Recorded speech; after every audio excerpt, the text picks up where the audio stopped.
face, lights on, mics hot, let's break down the chase. In Dynamite Collision on deck, we call every move, every hit, every check. If you want the truth, opinions, and fire, welcome to the winner circle.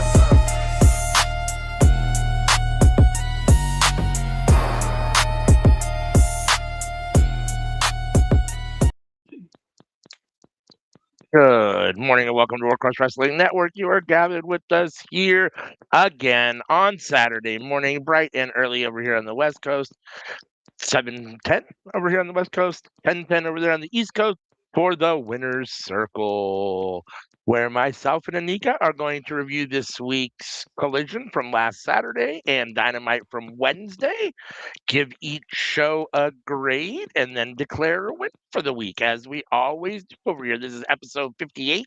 So if you've been with us for any of the 58 episodes, you know how this works. Although it did start with WWE versus AEW. It has undergone some different iterations, but this is where we've been for a while now. So before we crack into it, if you're new to Workhorse Wrestling and Network YouTube channel, hit that subscribe button, hit the like button on this video, hit that little bell for the notifications. If you have that little bell set, you'll get a notification every time we're about to go live, so you can catch us when we're on. If you're with us on Twitch, give us a follow over there. We appreciate you wherever you're checking us out at. If you're here in the chat, chime in, say good morning, let us know what you got going on. Yeah, we already got somebody here in the chat. They're fired up and ready to pipe in. Ariel Samuel, all right, we're happy to have you. So what's always love up? to hear from people that are listening. So Yes. yeah, how was your morning so far, Miss Anika, over there in sunny Florida? I'm assuming it's hot, right? It is hot, and it's fine. You know, I wish I was trying to do something this morning and it didn't happen, but it's fine. It'll be fine. I know it's got to be hot there because it's hot here. So, and we're in the Oh no, cold Pacific Northwest. So if it's hot up here, it's cold down there. Or, I mean, if it's hot up here, I know it's hot down there. So, most definitely. All right. Yeah. This was a fun week of AEW television, in my opinion. This is actually one of the better weeks. I'm excited to come and talk about this. There are times where Collision is down or Dynamite's down, and I have to come in here and I have to be way more critical than I really want to be, because my goal isn't to be critical. I'd love to be able to come in and say, hey, these shows were wonderful, and be nothing but positive, right? And upbeat at the same time. We're here to try to, present both sides of the story and watch with a critical eye and kind of give our input on things that we see. So this week was a fun week. I don't have a whole lot to comment negatively on either Collision or Dynamite this week. I thought Collision from Saturday, June 13th, what was it? It was some blockbuster Collision. So we had an extra half hour on it, I think. I think it was about 2.5 hours. I thought it was very, very solid show. We got I guess to just dive into it. It started off with Kenny Omega's first match back since Double or Nothing. We did learn on Dynamite on the Wednesday before, whatever date that was, I guess the 6th of June, 7th of June, something like that, that Zack Sabre Jr. had issued a challenge to Kenny Omega for a match at Forbidden Door. And Mr. Omega has accepted. And so on this Collision episode, he is going to wrestle one of Zack Sabre's TMDK, the Mighty Don't Kneel, stablemates, a dude named Bad Dude Tito, who is a very solid wrestler, an intricate part of TMDK. So he's over here from across the pond for a match with Kenny Omega on this Collision. I thought the match was really good. I mean, Kenny Omega looked good. Bad Dude Tito is a good wrestler. I mean, he's. I don't want to say that he's a mid card. As far as TMDK as a faction is not a mid card faction as far as New Japan goes in general.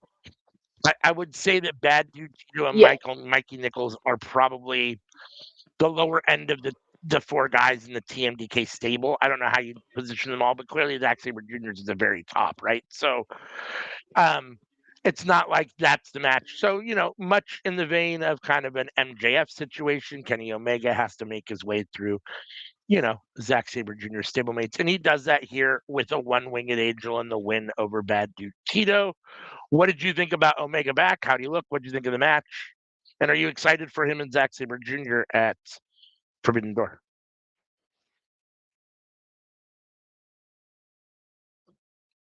Are you there? Did I lose Miss Anika? I don't know. We may have lost Anika, so maybe she'll be back in a minute. I'm not sure. Um, let's see. I guess I'll just continue to talk. Uh, the match was back and forth. I thought Omega looked really good. Uh, obviously, the one-winged angel is a. Can you hear me? Yeah, I can hear you now. Okay. Yeah. No. Dear Jesus, I don't know where my tablet is, but here we go. Okay. No. First things first. Thank you for telling me who this man is, because I had no clue. Sorry. It is what it is. I did not know. It is great to see Kenny even more great on Collision, because like, what the freak are we doing? But yeah, no, solid match. Yeah, I had no doubt Kenny was winning, but it was a really, really good match. And yeah, I can't wait for Kenny versus Zack Sabre Jr. That like it should be definitely a very much so tasty match, nonetheless. So yeah, I'm absolutely ready for that. Um, after the match, Omega got the mic. Basically, he popped Bryan Danielson and Nigel McGuinness for being the best technical wrestler. Well, Bryan for being the best technical wrestler, and Danielson for for Danielson being the best, and Nigel for being a solid technical wrestler. Talking about Zack Sabre Jr. and how he used to be considered, Kenny Omega used to be considered one of the best technical wrestlers on the planet, and that he's getting back to that form, and he will show that by defeating Zack Sabre Jr. at Forbidden Door, and then moving on to take that title off of MJF. Uh, and All In, presumably. I don't think it's going to get that far, because I have a feeling Will Ospreay's beating Swerve Strickland in the Owen and then taking the title at Wembley, but we'll see what ends up working out. So um, that would be my guess is the plan. So, but Omega wants a shot at the AEW World Championship again, whether that's MJF when it all shakes out, or whether it's Will Ospreay, whatever that looks like. I mean, could you imagine Will Ospreay and MJF, or Will Ospreay and Kenny Omega for the title somewhere down the road here in the near future? I mean, their two Wrestle Kingdom matches are, 7-star Dave Meltzer classic, Ooh, right? Like, so can't even imagine what we would get at this yeah. point. I know they're both a little older and it's not the same, but the anticipation for me is the same. So, um, yeah, no. So Omega, what do you think about Omega's little after match comments, and did it do what it's supposed to do to hype you up? We're what, 2 weeks out from Forbidden Door? Not quite the go home week, I but the week mean, before it the go was home week. Next week's go home week. definitely, yeah. It was fine. I do appreciate the hype of Nigel McGuinness and Brian Danielson, even though they're not wrestling, or Nigel's not wrestling full time. I am anticipating them both on commentary together.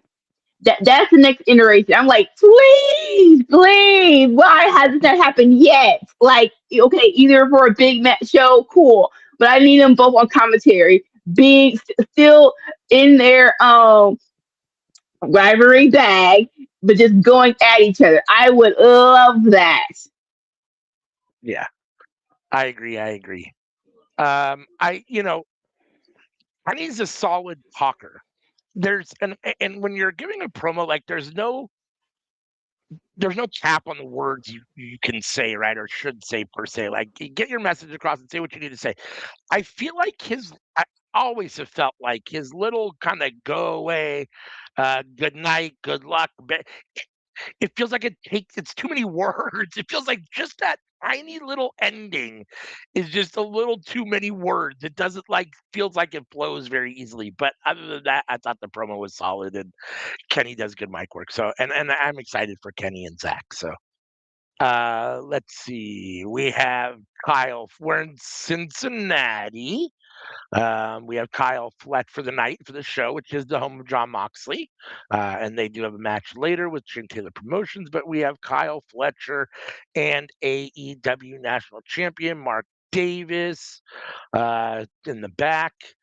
Kyle still wants people to say his full name. We're not sure exactly what his full name is still, because in the years that he's been telling us to say that, he's never actually given us his full name. So that is what it is. Still the greatest mystery in AEW, in my opinion. Let's see. They talk about. He says he knows Mark Davis is down for not making the own Cup final, but it isn't any fault of his own. It's because of Takeshita. They thought they'd be done with Takeshita at Double or Nothing, but just like a jealous girlfriend, Takeshita can't keep Fletcher's name out of his mouth. Let's see. Fletcher says it's time to take some revenge. It's time to bring the international championship back to the Don Callis family. Okada came in and said that he was right. It was time for them to bring the title back. Fletcher says, let's do it. Proto Okada, and they walk off. Mark Davis isn't totally sure of what is going on exactly, but it's fine. It's interesting because Fletcher and Davis as Aussie Open were, it appeared to be best friends, and definitely long-term stablemates. I mean, Kyle Fletcher was young, but it is what it is. They've been together for a while already, and now that kind of proto Okada stuff, it seems to be keeping Mark Davis kind of on the outside, which is kind of an interesting dynamic for people that seem to have been very close friends before. Kyle Fletcher is a solid talker. The whole thing about his name still drives me nuts, but it was, it was a solid promo, and I didn't think that they were done with Takeshita, despite what Kyle Fletcher may say. What do you think about Kyle Fletcher and Mark Davis and Okada talking about Takeshita? Oh no, I totally agree with you. Like this, we're just getting this on and popping. We're just getting this started of this rivalry. So yeah, the whole we're done. It's like y'all are so cute. No, you're not. But yeah, definitely agree. The whole say your full name. We're still doing that. We're still doing that. Okay. Okay. Cal Montgomery Fletcher. Is that good enough for you? All right, cool. I can't wait for this to amp up. And again, we're not really sure where this is going to go. Like, even though the easiest direction would be Okada versus Fletcher, it definitely feels like there should be a triple threat somewhere down the line. Not sure how to hype that up, but definitely that should definitely happen. So as of right now, it's slow and steady, and I am fine with that. I don't need like it took so long for Okada versus Takeshita, where it is like it should. I don't want it to be that long for Takeshita, Okada, and Fletcher, but I can give you at least half of that time. So that's a year. I think that was a year. So okay, cool. I will give you a year to build this up, or at least Wembley for the triple threat, and then go individually if you want to. So this was cool. This was cool.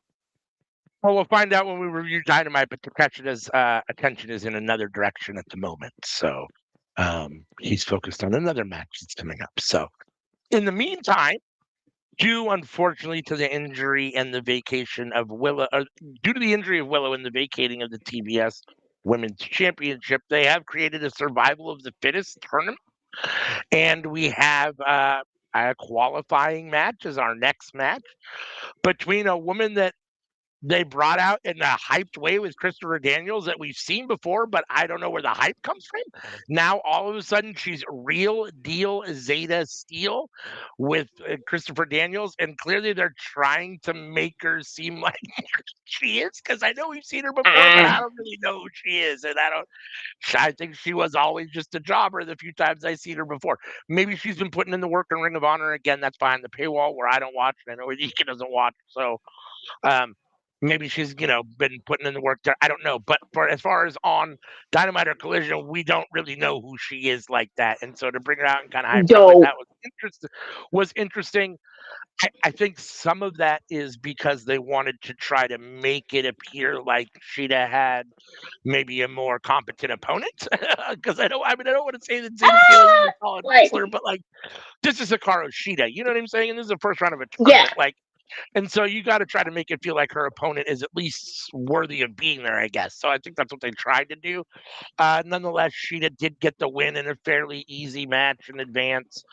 Um, I'm extremely disappointed that Willow was injured and had to vacate the title. I don't know how long she's gonna be gone for, but Boo, boo, boo, boo. Yeah. get healthy and come back and take your title back. In the meantime, Sheeta competing for the in the tournament is solid. And we'll see. They haven't given us a total bracket yet. We had 2 qualifying matches on this episode, but they haven't like shown us a full bracket, so I don't even know who's all in this survival of the fittest thing. I guess we're gonna find out from match to match when the next match is up, whatever the case may be. But Sheeta vying for that title seems okay to me. She's former AEW World Champion, so it makes sense. So, what do you think about this match with Zeta Steel and Sheeta and the tournament in general, or this survival of the fittest, whatever we're calling it? I guess it's a tournament of some sort. I mean, TBS, the tournament for TBS Women's Champion. Like we do not have to overcomplicate this. TK. Like, but what was I gonna say? So Zeta Steel. The reason why I know her is because she took Layla Gray's place. Layla Gray got hurt, but it is what it is. Oh, Layla Gray got hurt, and now you're gonna replace her with Zeta Steel. And it's like bump y'all. Then bump her. I don't care. So it's like it's literally so like no because Layla Gray was with Top Flight and Scorpio Sky, and I actually was like I had hopes they were gonna go somewhere, but the hope for 50-50, but yeah, so now that Lady Gray got hurt, and it's like you didn't have to replace her, bruh. You didn't have to, like, you really didn't have to, or she could at least have been a manager talking head. I love when she was cussing them out during training. So it's like, oh, she just like, especially when Penelope got injured and she was still with freaking Megan Bay all those doggone years. I mean, all those doggone months when she was injured. So it's like, yeah, you could at least have her still around. Suffice to say, yeah, I'm happy that uh what's her name? Sweet Jesus Brain Fart. Don't tell me. Don't tell me. Do not tell me. Do not tell me. Don't tell me. I'll tell me. I'll tell you. I can't function right now. Sheeta. Sheeta, yes.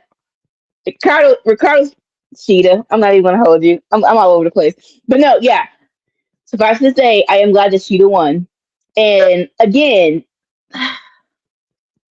with these matches, like you already know who's winning, so you're enjoying the ride. And I guess the ride didn't suck, but it's like we knew who was gonna win. We did. Like you said, we don't know the brackets per chance, but I'm gonna say 90% sure that Statlander should definitely be in there. So a rematch between them, a fair fight. I'm happy to see that.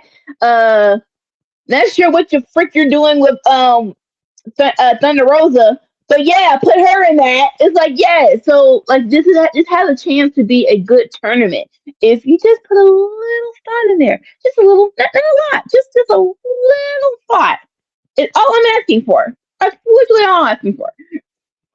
A lot to ask for.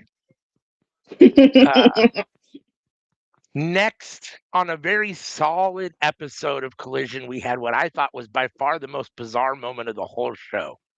So you have Anthony Bowens and Hook and Shibata backstage with Lexi Nair. And Anthony Bowens is hyped up talking about how Samoa Joe isn't there and how the ops are the ops and blah, blah, blah, blah, blah, blah. And then way less resume, way younger Hook tries to big brother Anthony Bowens. First of all, Anthony Bowens is significantly older, I think, and has way more accolades. Like he's World Tag Team Champion. He's done way more. His resume is way bigger than Hook's resume. And Hook says, "Shut up, I'm the leader." You know, Lexi, if you want to talk to someone, when Joe's gone, I'm the leader. And then Shibata fucking backs his play, like gets all in, not in Bowens' face, but kind of in his face a little with his finger, and like tells him something in Japanese, and it's like, really, like, what are we doing here? Like, dude, you're Shibata. Why are you playing? Not bodyguard, but like backup to Hook. Like, I don't get it. I understand Hook is Taz's son. All due respect to Taz, but what has Hook done at all to deserve any kind of anyhow? Yeah. Any kind of ground to stand on. I thought this was very weird. And so they kind of big brothered him, Hook big brothered him, and basically said, when Joe's not here, I'm the leader. Lexi, when you want to talk to the ops, you talk to me. We're not here about all that stuff. We're here to hurt people. We don't care about the applause, which is what Anthony Bowen wanted. He wanted everyone to stand up and give the ops, a standing ovation. And Hook was like, we're not here for that. They didn't try to be all stoic and all, and then they left. So the whole thing was weird to me. What do you think about this? Okay, so I'm going to give a little bit of understanding. Now, I definitely agree with you. The massive frame of Anthony Bowens trying to get humbled by Hook is so hilarious. It's literally hilarious. Like, oh, okay, this is what y'all thought was going to happen. This is what y'all thought was going to happen. Cool.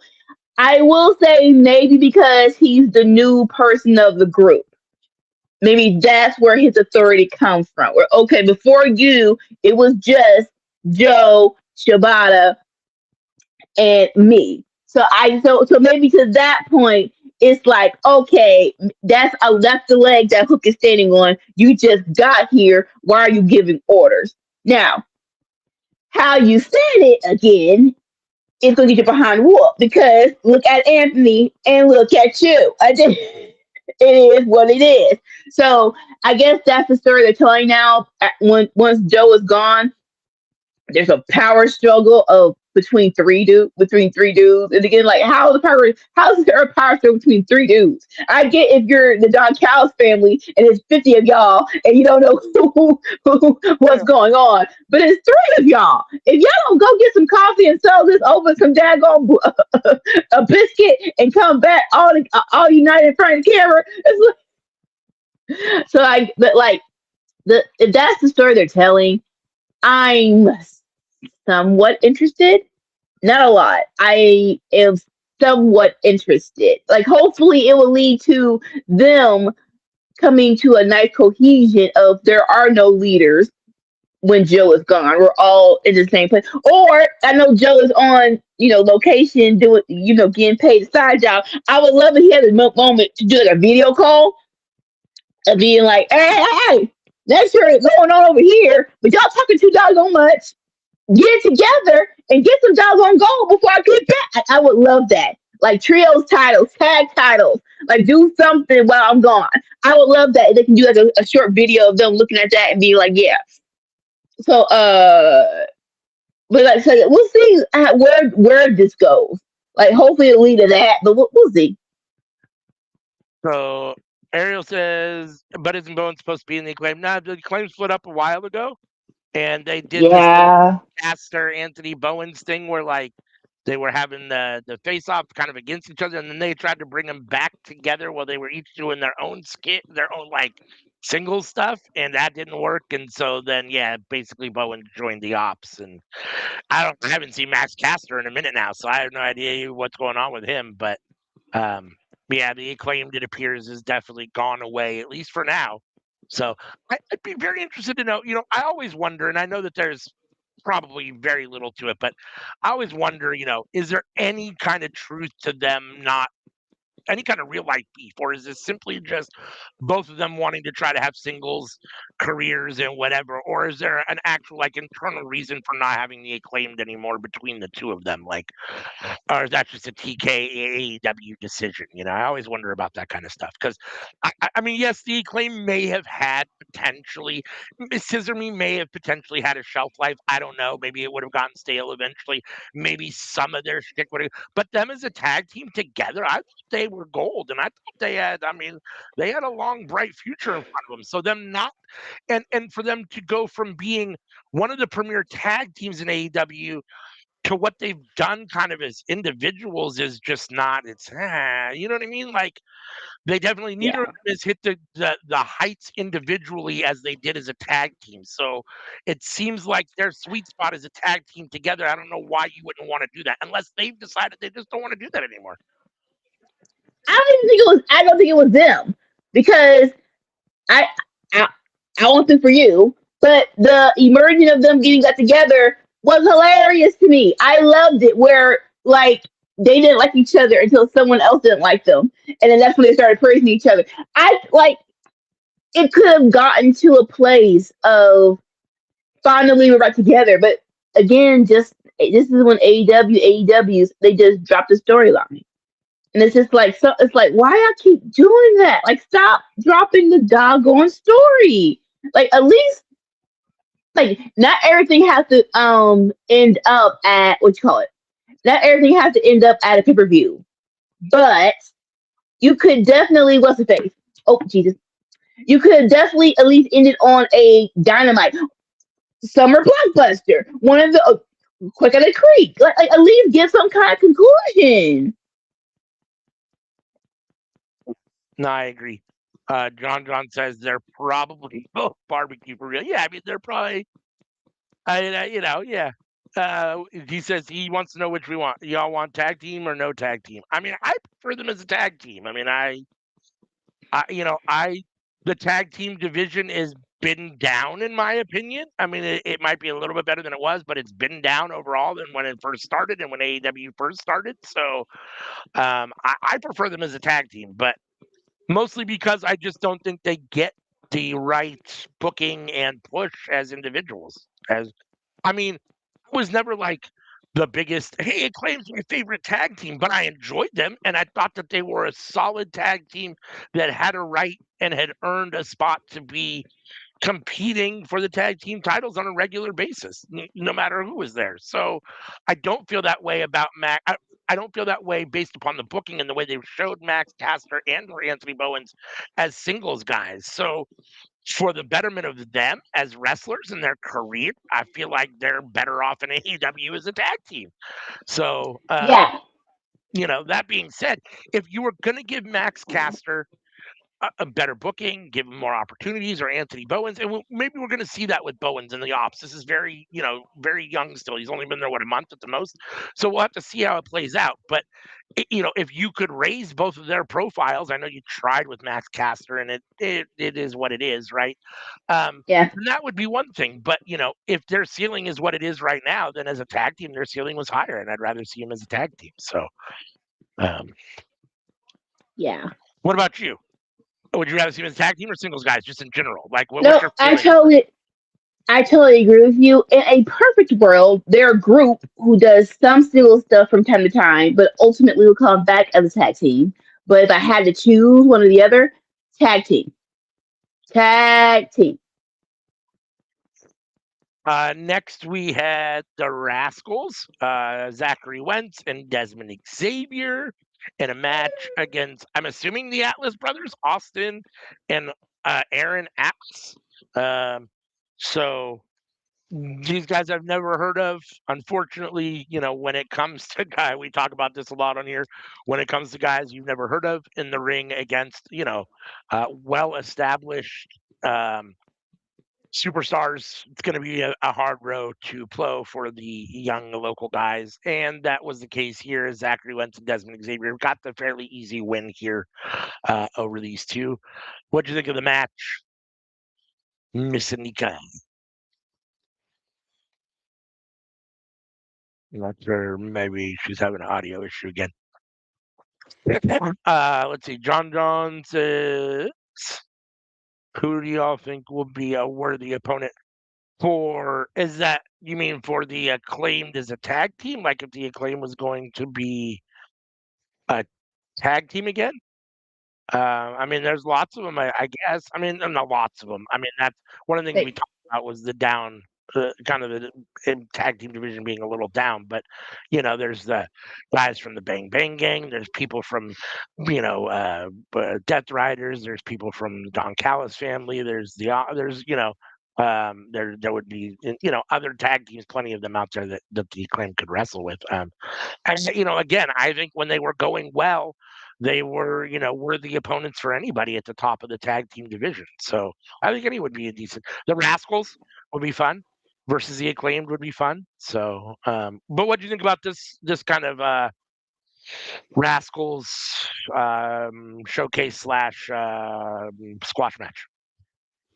um, the Rascals are very much so entertaining. I honestly don't know why we have stalled so long for them to go for a tag team match, or what you call it, or a triple threat, a trios match. Like it really is like, come on, like what are we waiting for, honestly? But again, it's a very solid match, and like you said, it's just a show. These squash matches are just showcases, like just in case you forgot, how good the Rascals are.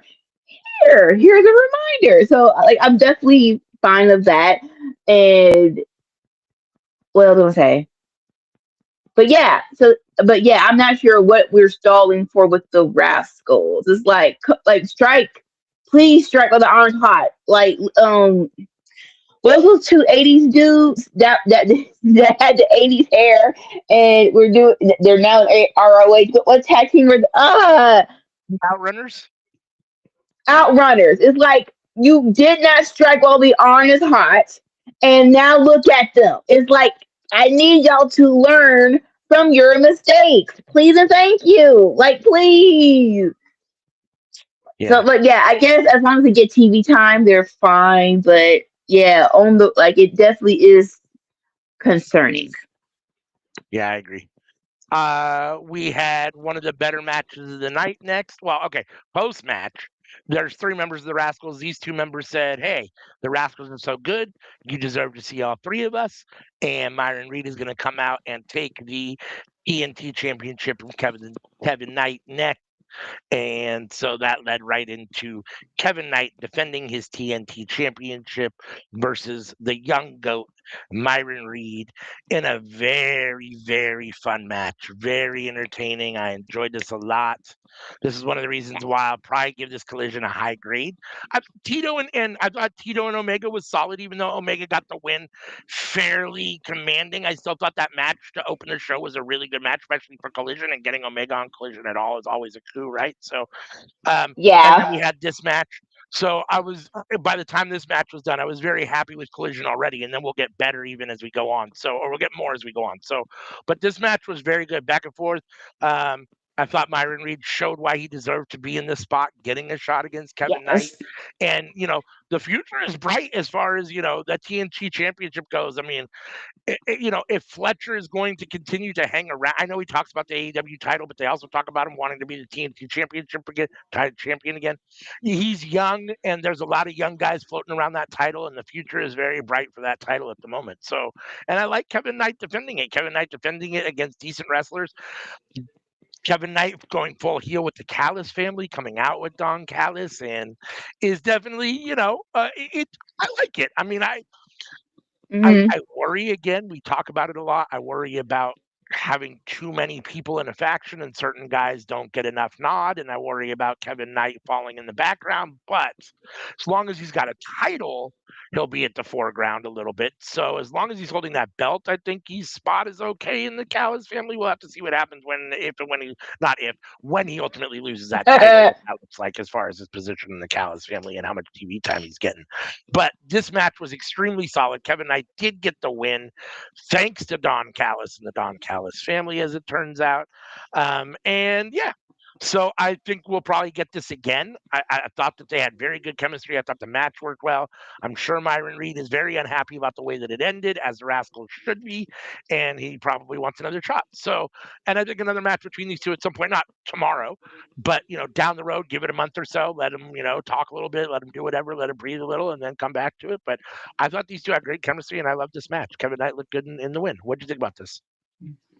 No, this was very, very much so not. This was very, very much so. This was very much so tasty. I thoroughly enjoyed this match. I will not hold you. Yes, I definitely approve of them going at it once again. And yeah, a very novel concept. The TNT title being which call it defended on TNT. Like we keep saying it theoretically, it's a television title. This is what it's supposed to be displayed on every week. Now, granted, they were on TNT first, they moved to TBS, so like no one what's the word? Like no one thought that was going to happen so soon. So it's like we just call it television title. But we're here now. We're here now. So it's like yes, on Collision, let the TNT title be defended. But yes, this was definitely tasty. I would love for them to run this back. I would love for them to run this back. A little later, but I appreciate the Kevin Knight getting this shine. Like hopefully, because like when he joined the Don Callis family, we didn't review it, but it was like okay, that's sure why y'all made this decision. 'Cause it was like this was not like he just turned heel. I would have like the consensus is like you could have gave him a shot. At least let's see what he was by himself. But as of right now, he is getting the shine. What's the face? He is getting the shine in the John Callis family. He is top five, and as many as those people are, that's a good standing. He's top five. So okay, cool. Uh, we'll see. We'll see how good.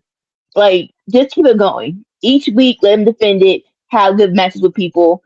AR, just throwing a name out there. AR Fox, yes, yes, do that. Do that one versus Kevin Knight. It's a lot of opponents for him to face. That would be great matches. So just keep it going. Agreed. Yeah, I mean, John says we should get Kevin Knight. Yeah, I'd love to be able to get Kevin Knight. And I think he's a little too big for our little humble podcast here, unfortunately. But man, Depends. He just got there. He just got there. It's not like he. We'll see. We'll see. as We'll much see. as that would be awesome to have Kevin Knight on here, yeah, I'm not sure that's probably in the cards, but be great. We love to have any kind of guest we can get. We've had some guests in the past. We had Santana Jackson, which was nice. Independent That was wrestler was so on here, fun. That was so good. right? Yeah. So Yeah. we definitely need to have some more guests on here for sure. I think Kevin Knight's a little too big at the moment, but yeah, definitely some guests in the future. Something we should definitely tap back into. In the meantime, another not, I guess, a little slightly down segment. I mean, only because I don't care. Like, so you have Megan Bain, you have Divine Dominion in a little promo, and they're talking about how because of their dominance, the concern is that one day there'll be nobody left to challenge them. And they ended it with "Don't stare too long at heaven, you might wind up in hell." And nothing against these two, but the way they get the way they get booked or the way they're being booked at the moment, I'm not a huge fan of. Just kind of the idea that they're so unstoppable, right? And it's just like, Yeah. okay, I get it, but at the same time, like, really? So, and to a certain extent, they're right. Unfortunately, AEW's women's tag team division is not very deep at the moment, and they don't Not. have a lot of competition. And what little competition they do have is not very good competition, unfortunately. Not. So, as much as I hate this, and I hate the fact that the brand new women's tag team champions that were just issued, 6 months ago, or created 6 months at the most, are already Yeah. stagnant, feels terrible. But I mean, I can't argue with what they said, I guess. I don't really like the way they said it, and I don't need this promo, but I can't argue with what they said. What did you think of this? This was fine. Unfortunately, what's the word? I don't want to say I forgot, but it is like, oh, they are on TV. Okay. Like, unfortunately, it's like someone's, I want to say SP3, but I agree with the sentiment. Why did we have tag team titles when we barely got the TBS division settled properly? And when I say settled properly, actual rivalries, actual storylines with with these titles. It's like we don't have this. So we have TBS champions and no good opponents. It's like, bruh, what? I don't know. I don't know. Like, and Megan Bay, bruh, her star was so bright, and it's just like not any fault of her own. We just haven't used her. It really is like, bruh, what is going on? What is going on? And I love Tekla. I love Tekla. I love Tekla. But the question has to be asked: how did Tekla become champion before Megan Bay? Like, how did that happen? So I kind of feel bad for Megan Dane. Like, listen, you have all of these. You have CMLL over there, and you have Stardom over here. Like, get some girls over here to face these people, so we don't forget that. Oh, we do have tag team champions. Oh, it is Megan Dane and girls. So it's like, yes, Yeah. let's John put them John back on says television. he seems to think the women's division is growing, and he thinks that the women's tag team division, he thinks the women will become the new face of the tag team division. I mean, right now, I'm not seeing that. They'd have to They'd have to bring in a lot of tag teams to do that. But I mean, I don't have a problem with it if they do. I'm just not seeing the writing on the wall there as far as that goes right now. Uh, Not anytime soon. No. Yeah. Ariel has a Jericho question, which I hate talking about Jericho, but we'll answer the question anyhow. What do you think? Go ahead and answer Ariel's question. what does that say? I'm wondering if Jericho will be doing his final run before he ever returns to WWE. Listen, we all thought he was going to return to WWE this year, and he's back at AEW. So I have no questions about what the freak Jericho going to do in the future. I don't know. I don't. Like we said, it did seem like Jericho going back to WWE, but he's not. So I think I don't put money on it, but I do think that as of right now, he's going to stay in AEW for a decent amount of time. I wouldn't rule out him returning to WWE. The question is, if he returns, will he wrestle? Is it going to be a full run, or is it going to be a guest appearance? As of right now, Jericho WWE in 3 years, Royal Rumble appearance, nothing more. 3 years? He's going to be 90 by then. What? You think 90? I mean, he's already like, Not what is he? 90. He's already 70. He's aging like a He's dog now. So not. like, Not. man, I am so scared that we're gonna have to endure Jericho until he's like 100. Like, this dude is gonna be Ric Flair, right? He's gonna be in the ring wrestling until he cannot Oh gosh. stand anymore. And of course, it has to be one of those guys that I absolutely cannot stand. Like, if he had wrestled for 6 months 25 years ago and left and never come back, I'd be, my life would have been so much better. Instead, I've had to watch Chris Jericho for like 35 years. And now it looks like I'm going to have to watch him for like 35 more. And for some reason, Tony Khan loves Chris Jericho and keeps putting him on my TV and giving him storylines. I hate it. It drives me nuts. But Yes, go back to WWE where I don't have to watch you since I don't watch WWE. If you really want to wrestle, go back to WWE where I don't have to watch you. Let's see. Your feelings are not invalid. I'm saying your feelings are not invalid. Maya World, who took Cerie's spot in the Yes. Owen, and then had a major upset. I hate Sky Blue. Sky Blue's garbage. So major upset is what it is. Sky Blue, it gets that moniker because Sky Blue is a part of the Triangle of Madness, and they're a big deal because their partner is, AEW Women's Champion and all that stuff. But Maya World beating Sky Blue seems perfectly rational to me. Nonetheless, big deal for Maya World. She advances on in the Owen, and for all of her trouble and her big upset win, she gets Athena next. And these two had a little back and forth here. Maya talks about how she dealt with a lot of tragedy this last weekend. Her big brother passed away. All condolences, no joke. That's very sad, all those things. I felt bad for her. That being said, I thought the promo was fine. I mean, I like Maya World. She's fine. Her and her sister, when I've seen them on, they've been okay so far.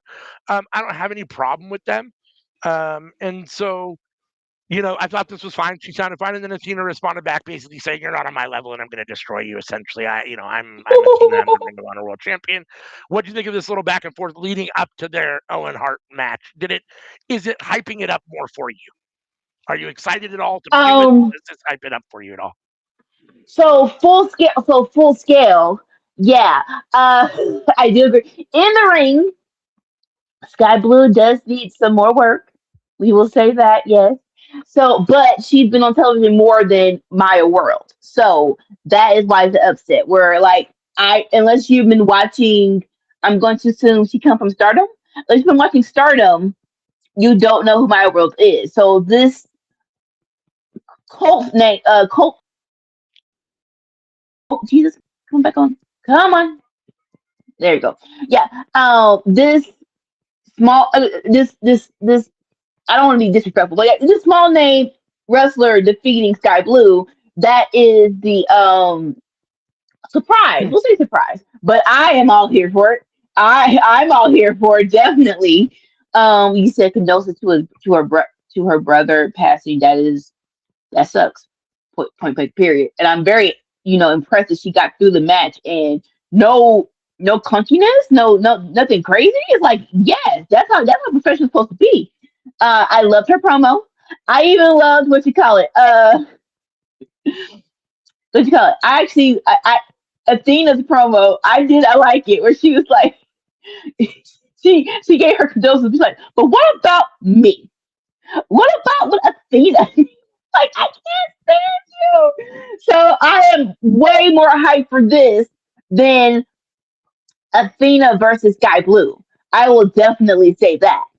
If this is at Forbidden Door, in their semifinals, heck yes to that as well. So all pluses across the board for this, for the promos, for the match, for the the impending match at Forbidden Door. Yes, I'm here for all of this. Yes. Let's see, a couple comments real quick. John wants to know the next cage match. I'm assuming maybe he's talking about Christian Cage. Is he talking about Steel Cage or Christian Cage? I have a feeling maybe Christian Cage. Well, if it's Christian Cage, then versus the Dogs. If you're talking about a cage match, we are going to have a multi-person match with essentially MJF versus Mark Briscoe's team. And if Mark Briscoe wins, he gets a shot at the title. But if MJF wins, crazy enough, Kevin Knight got in writing that he needs a title shot, which is like, sir, how did you? Bro, you just got here. So how the freak did you get that in writing? I know, and you wonder why the people in Dodge House be pissed about your back. It's like, come on, bruh. Come on, like you just got here. Like, how did you? But hey, maybe because he's bold. Like y'all are waiting too long, and he just took action. Maybe that's the. I want to take some pointers. No offense. I don't know if he's talking about Cage. Ariel kind of chimed in after John and said Cage and Joe relatively running shit day one. I don't know if that was like if he thinks that John was referring to Christian Cage, but yeah, I mean, I'm happy to see Cage and Copeland back together again. You know, Edge and Christian together is nostalgic for me, and I love to see Damn it. And it! I'm happy that Shoot! they're in AEW doing it so that I get to see it. And then Ariel says, "I haven't heard from Jamie till now. What happened?" I'm assuming he's talking about Jamie Hayter. And I'm not sure what he's referencing. I don't remember. Did we have a promo from Jamie Hayter on the Collision that I didn't catch somehow? Because I don't remember a Jamie Hayter uh, promo from this Collision. But do you know? Is there something wrong with Jamie Hayter? No, is she injured again? Anika, do you know? Oh, we might have lost Anika's audio again. Let's see. I'm just going to continue on. Otherwise, it's gonna take forever to push through this episode of Collision. So next we had Athena after the little promo back and forth with Maya World. We had Athena defending her Ring of Honor World Championship against Tiara James in essentially. I don't want to say it was a squash match because Tiara had some offense, but a showcase, leading up to Maya World, her match for the Owen. They wanted to, not that they needed to do anything to make Athena look any tougher or better, but they wanted to give her a match to look, and she is the Ring of Honor World Champion, so she does need to defend it. She didn't get the win here. Beating Tiara James wasn't enough. She then held the submission a little long. Maya World eventually came down to try to break it up. Athena bailed out.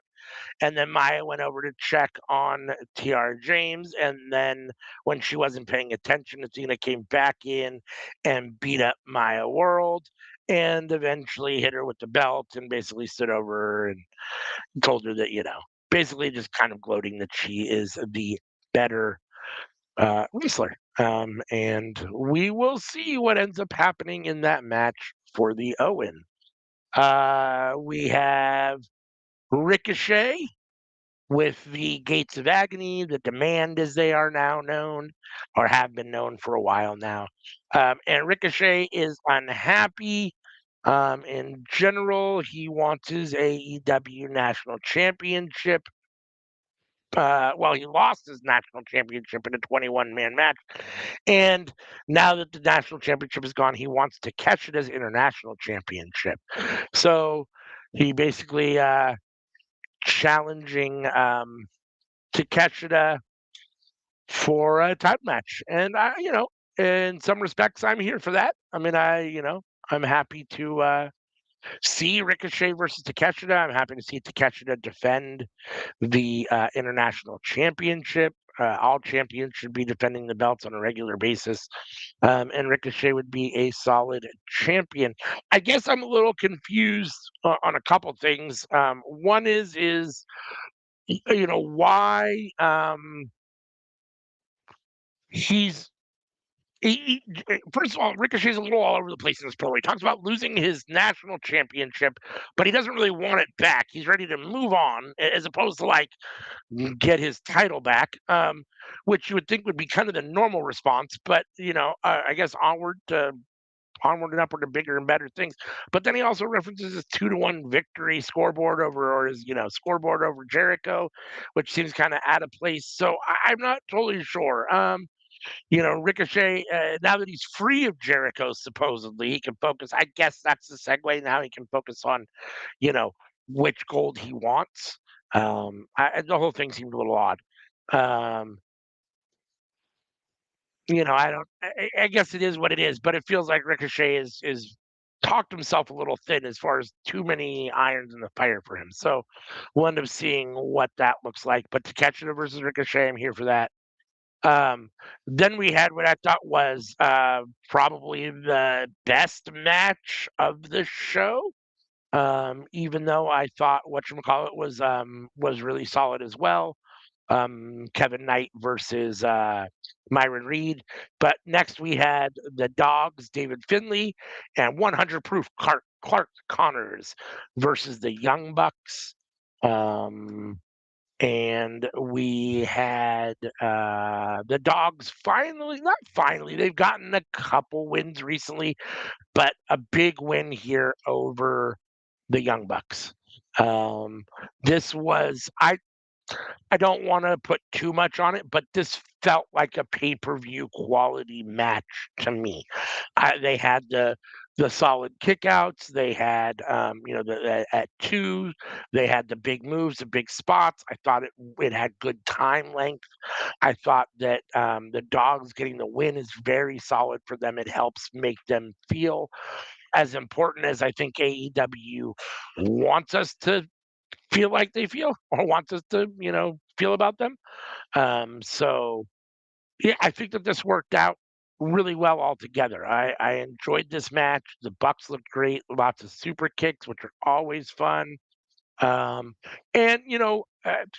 using the shillelagh to get the win is perfect for the Dogs. And it protects the Bucks and it protects I don't know if this is a feud, but it protects this feud and gives, the Bucks, not that the Bucks don't have a leg to stand on because they're, maybe the greatest tag team of all time, but anytime they want a match, but gives them more ground to say, hey, you cheated, you fucked us over now, we want our rematch. So, but I thought this came off good. I like the Dogs. I prefer the name War Dogs, but I like the Dogs. So I'm here for this. Let's see. Uh, Ariel's asking about Hangman and Swerve. Yeah, we don't know. I don't know where Hangman's been. Hangman's been gone for a minute.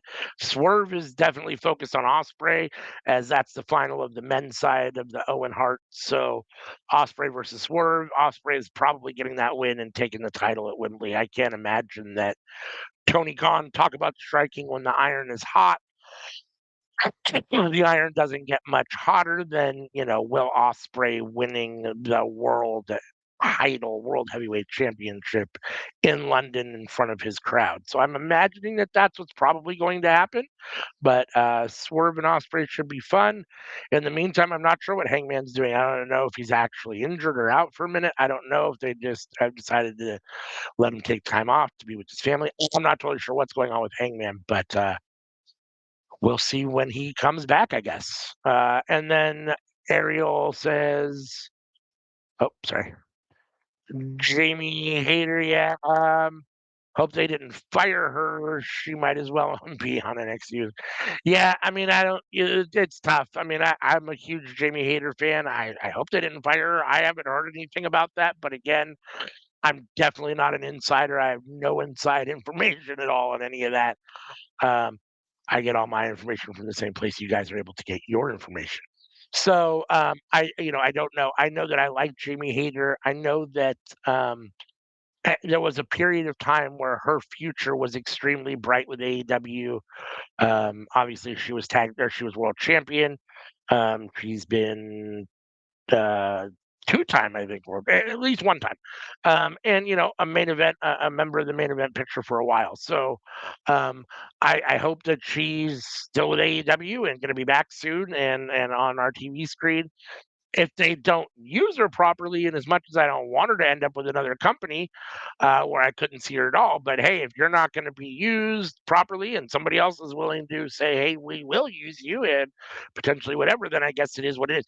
Do you know anything about Jamie Hayter? He said, I hope she didn't get fired. Yeah, I don't. Ariel's, this was Ariel's comment. I'll put it up for you to see. Oh, sorry. Okay. He said, hope they didn't fire her. She might as well be on NXT with Chris. I'm not sure who Chris is. Maybe you know who Chris is watching NXT. But I don't know. I mean, I know that Hayter's been off TV for a minute. I don't know if she's injured again. Do you know anything about Jamie Hayter? What's going on? The last thing I heard of was what's you call it? She was semi injured, but I thought she was okay because they were doing the whole thing with Tekla and what's her name? Tekla and Alex Windsor versus her, but we never really got a consensus out of that. We really didn't get a consensus of a conclusion to that storyline. So maybe she re-aggravated it. I'm not sure, but I don't think she. Yeah, no, like thinking about Tony Khan, he does not release people that easily. So I definitely don't think that she got released. Uh, like I said, I think she might have re-aggravated her injury. I'm not sure because the last thing I remember was her and Alex Windsor going against Tekla, and they were going to somewhat do something with that, but it didn't really conclude with anything. That's my only suspicion. But I don't think she got cut because yeah, TK doesn't really cut people that easily. Definitely no. With that. So next on the show, we have the conglomeration. Mark Briscoe has found a way to get a world title shot. His team has to beat MJF's team for a shot, for him to get a shot at the title. And he needs some teammates in the conglomeration are ready to be his teammates. Big Tom, Roderick Strong, Orange Cassidy, they're all on board. Kyle O'Reilly. To help Mark Briscoe become world champion. What do you think of this little promo with these guys with the conglomeration? Oh, what are you gonna say? I like it. I like it. The conglomeration is definitely growing in more ways than one.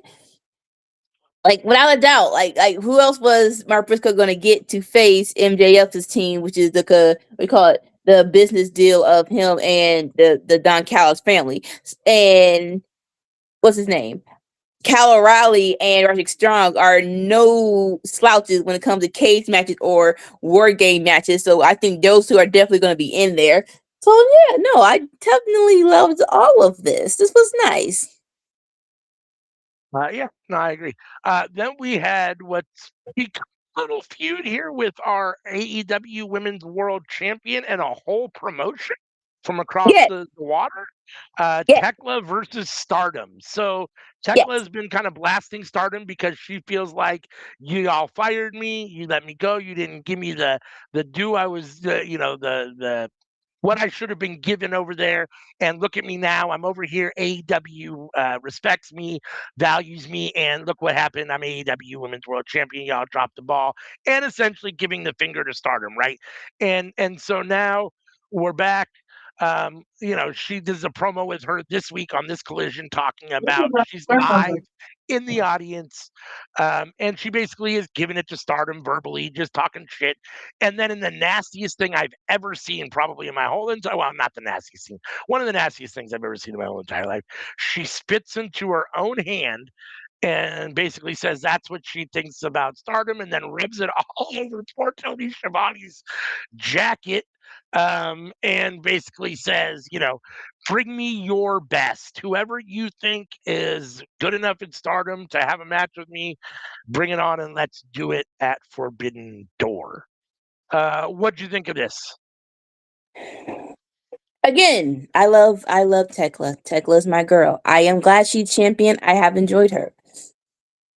Can I ask a personal question? Personal question with the whole spitting thing.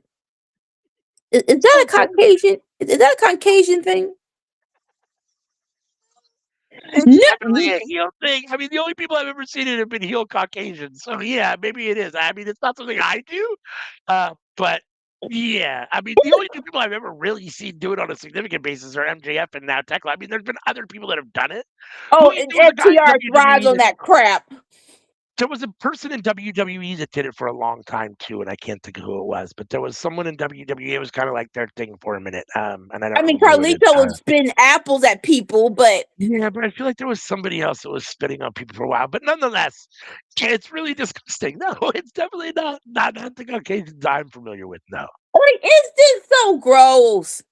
It is so doggone gross. And I guess, okay, I'll say wrestling Caucasians are more into this than not. But it is like, I don't even like my own self to be spitting in my hand and smearing it. I get the disrespect. Again, I get you trying to be a troll. You're trying to disrespect it. But let's go 90s. Let's get a graffiti can and spray Stardom X or something like that. But you don't have to use your own bodily fluids. You don't. You don't. I agree. I But agree. I besides that, agree. This has been a long time coming where it's like, yeah, why not use this? Why not use the whole fire from, especially at Forbidden Door? I got fire. So it's like I love the setup, but yeah, the whole spitting is so gross. Uh, so we have the Bang Bang Gang still sans Jay White, unfortunately. And I Googled it after I watched this segment, what's up with Jay White, and it still says there's no time frame for his return.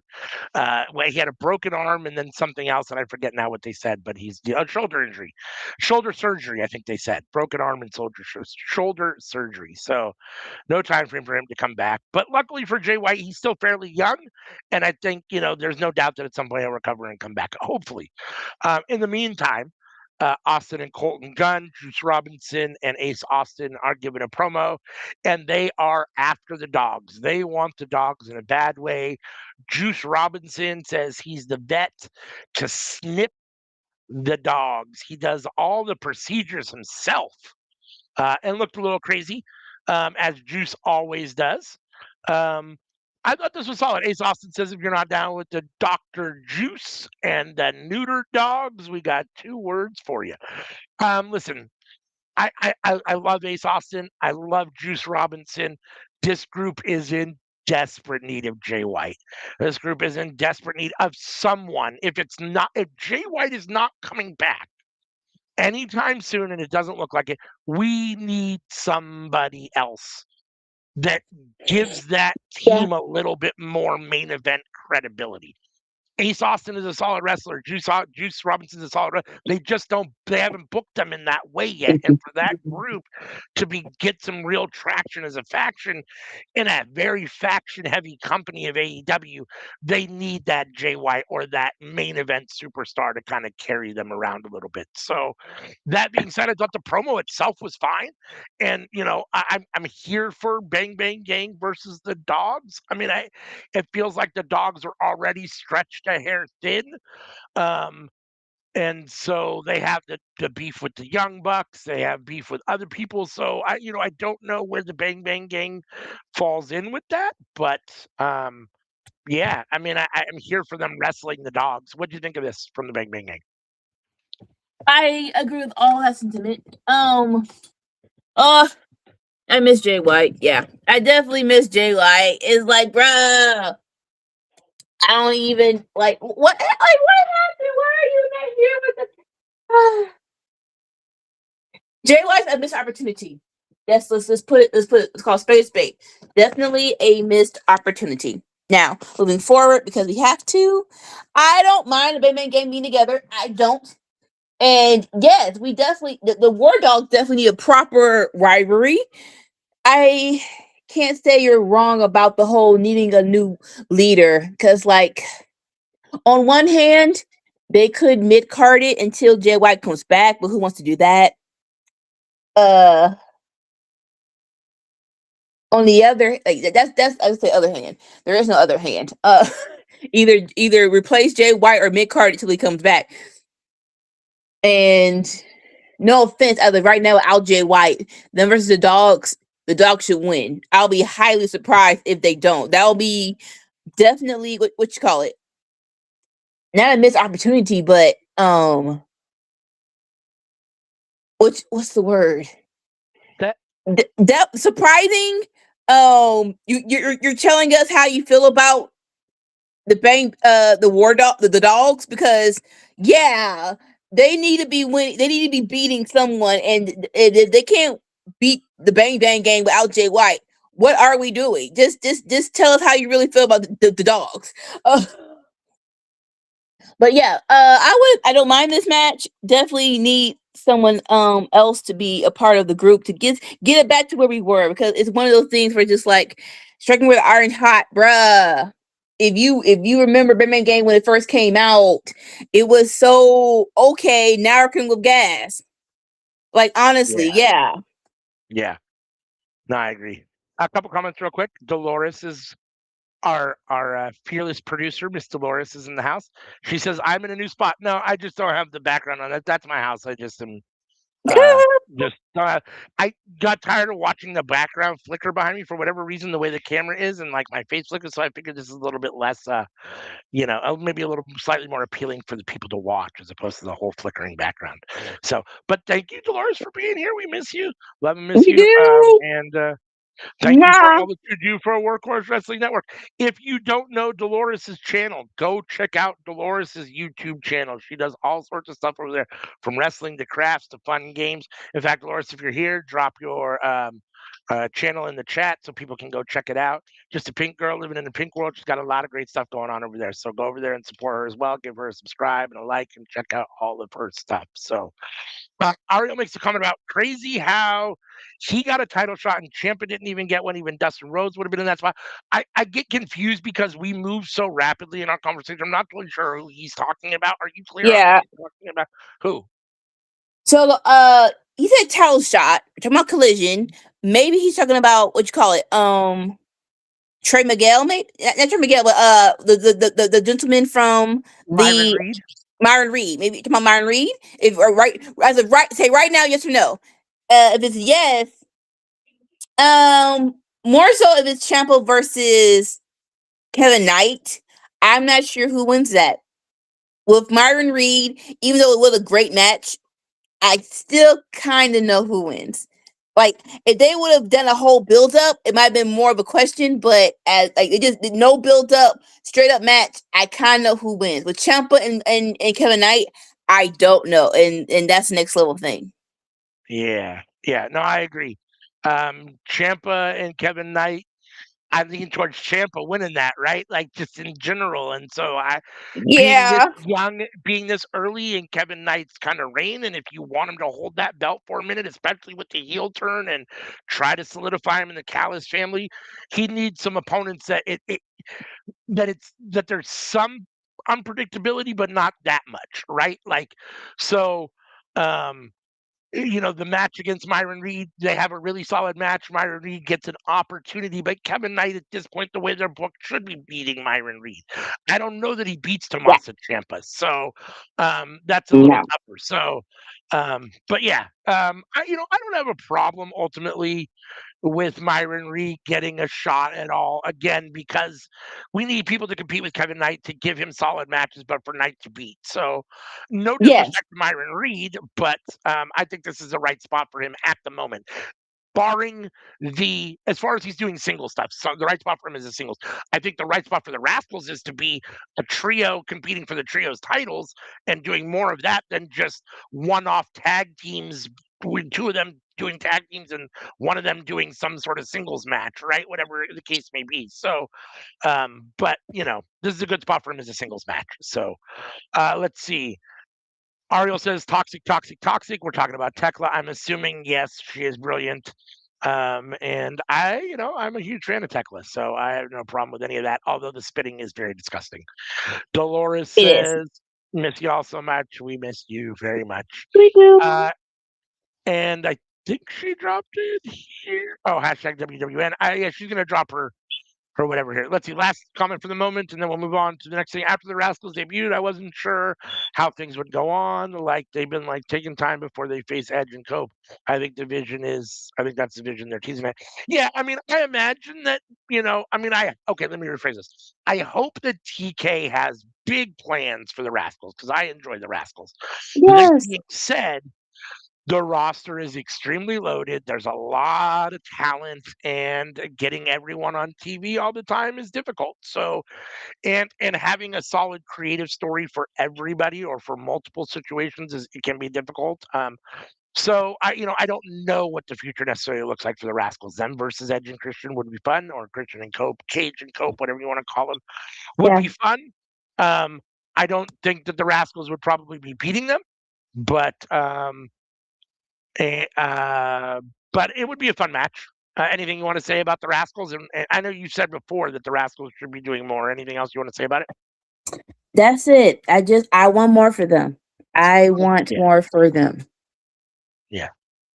Dolores has put her a channel in the chat. If you have a YouTube channel, anybody in the chat, and you want to promote yours, hashtag WWN will you can put your YouTube channel in the chat, the link in the chat. So go check out Dolores from that link. Let's see. All right, next we had Persephone in in our second Survival of the Fittest qualifying match for the TBS Championship.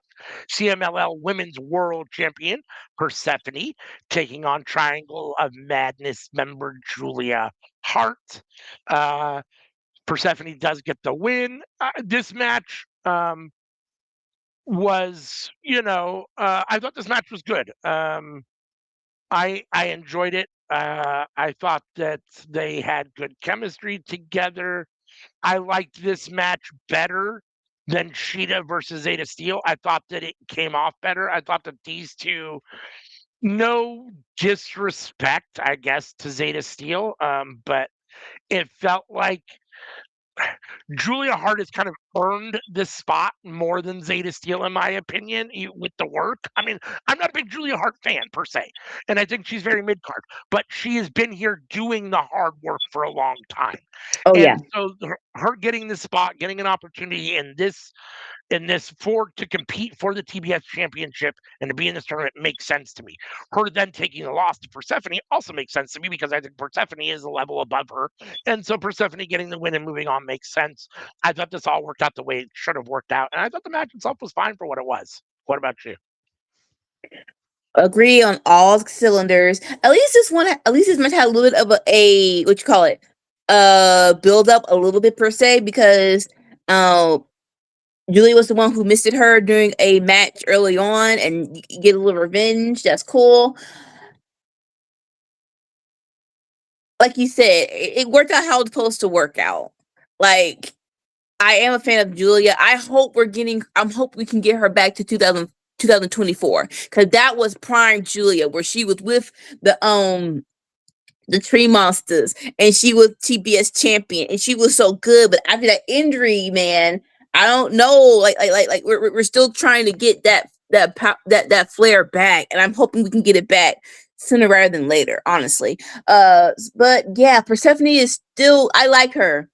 I like Persephone. I like the vibe she's getting off. So I want more attention on her, and I'm going to assume both semifinal matches for the Owen Hart Cup for the women will be on Forbidden Door. So yeah, Persephone representing CMLL. Yeah, that's definitely a nice Forbidden Door match against. I'm going to assume, between whoever wins Patricia Monet versus Minoru Suzuki, and we're gonna tell you who wins during the Dynamite review. But yeah.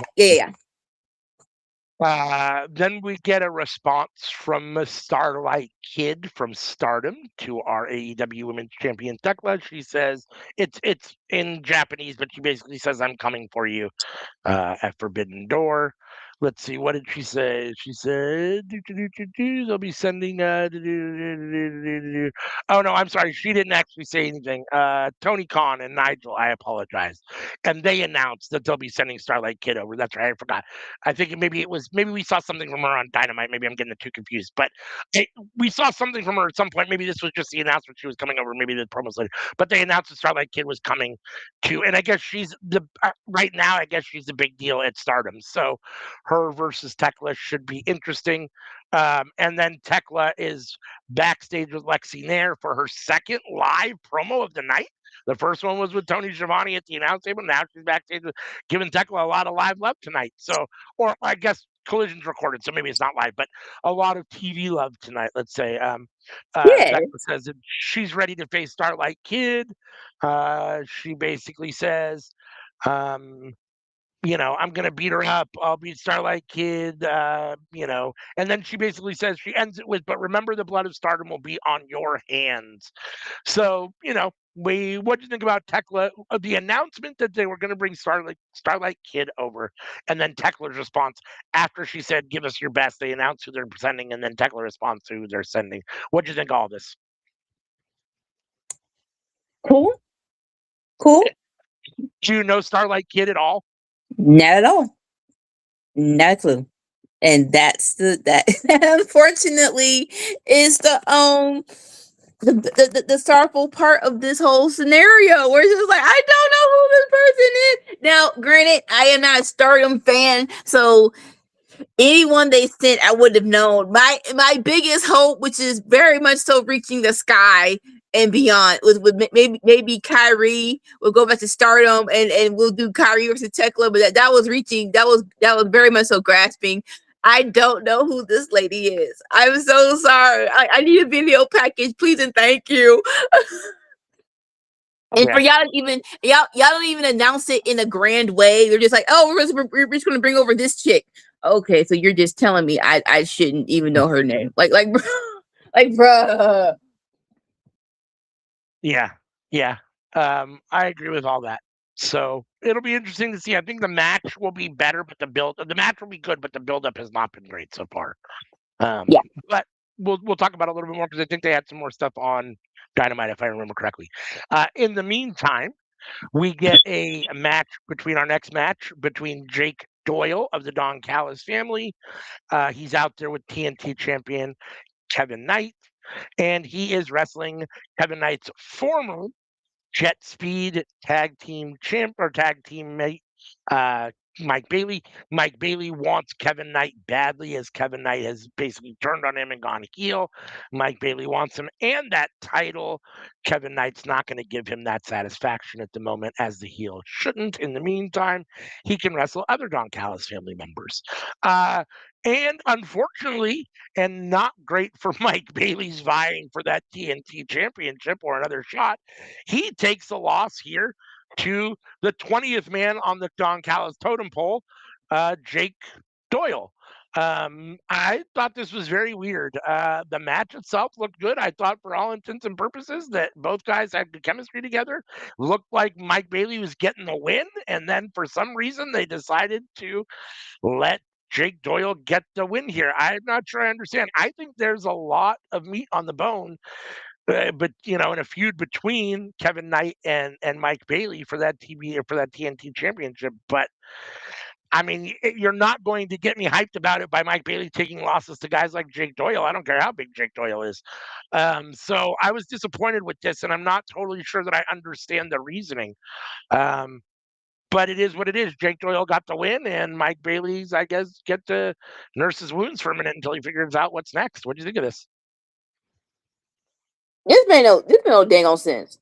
This made no sense. I do not know why the freak y'all did this. Cause like you said, out of everyone in the Don Callis family, Mike Bailey loses to Jake something.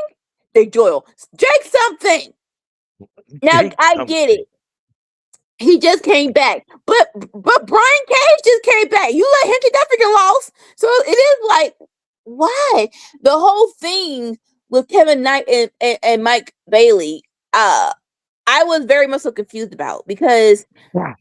we've been tiptoeing around this rivalry for a long time to finally get them face to face, and the blow off match is on Dynamite. And like you said, now Bailey's taking losses to Mike to Doyle. I'm sorry. Jake Doyle. So it is like, did Mike Bailey piss someone off? I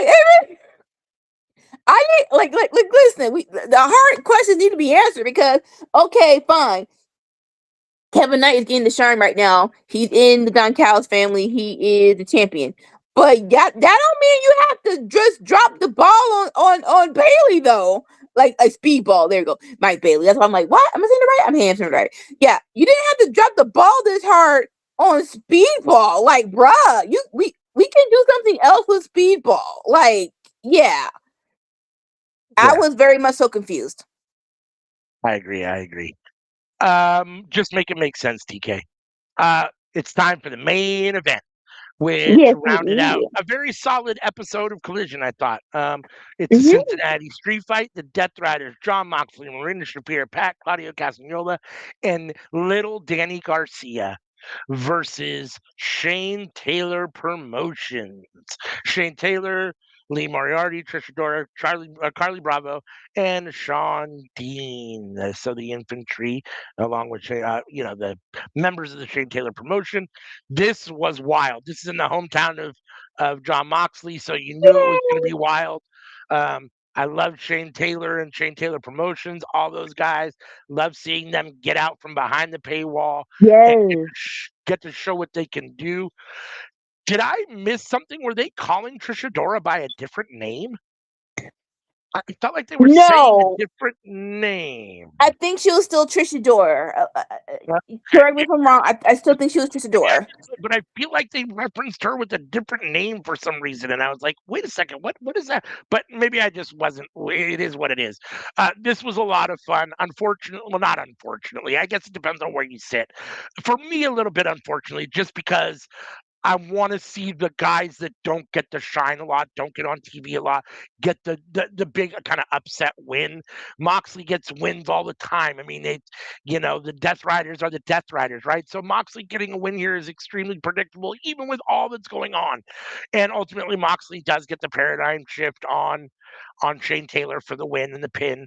Um, so I was a little disappointed with that. I would have loved to have seen. I mean, I know nowhere in reality does Shane Taylor Promotions really beat the Death Riders, but I was hoping for that. Like I just kind of wanted to see it, Yeah. but it is what it is. That being said, the Death Riders sure let them have a good match. They sure let them give time. Yes. And I thought that Shane Taylor Promotions really shined. So I enjoyed all of it. I mean, lots of back and forth, lots of great action. The stuff with Marina Shafir was good. I thought everybody came off really good. Marina Shafir is finally starting to really kind of like it's all clicking for me. Like to now, it's finally coming together. A lot of the stuff that I feel like I saw in GCW and on the independent scene, it feels like she's starting to put together more in AEW. So I'm becoming a little higher on her. I thought this was an extremely solid main event. I just wish Shane Taylor Promotions had won, but they probably shouldn't win. So that's just my unreal expectations. I thought this was a very solid episode of Collision, especially where Collision can get sometimes. So I'm gonna give this like a B plus, A minus, B plus. I mean, I'm gonna give it a B plus for this week. I thought the only couple things that were weird were I didn't really care for Divine Dominion's little promo. They're not wrong. I just didn't Mm, like it, and I thought the whole thing with right. Lacey Owens and Hook was kind of odd. But other than that, I thought for the most part it was an extremely solid show. All the wrestling was very solid. Even the Kenny Omega kind of, I don't want to say showcase because Bad Dude Tito has a good reputation in New Japan. Even that match that, whatever, didn't go, maybe wasn't, whatever, was still very solid. So I thought from beginning to end, it was a very solid show. So I'm going to give it a B plus. What about you? Main event and then a grade for the show. I was so happy for the main event. This was so freaking good.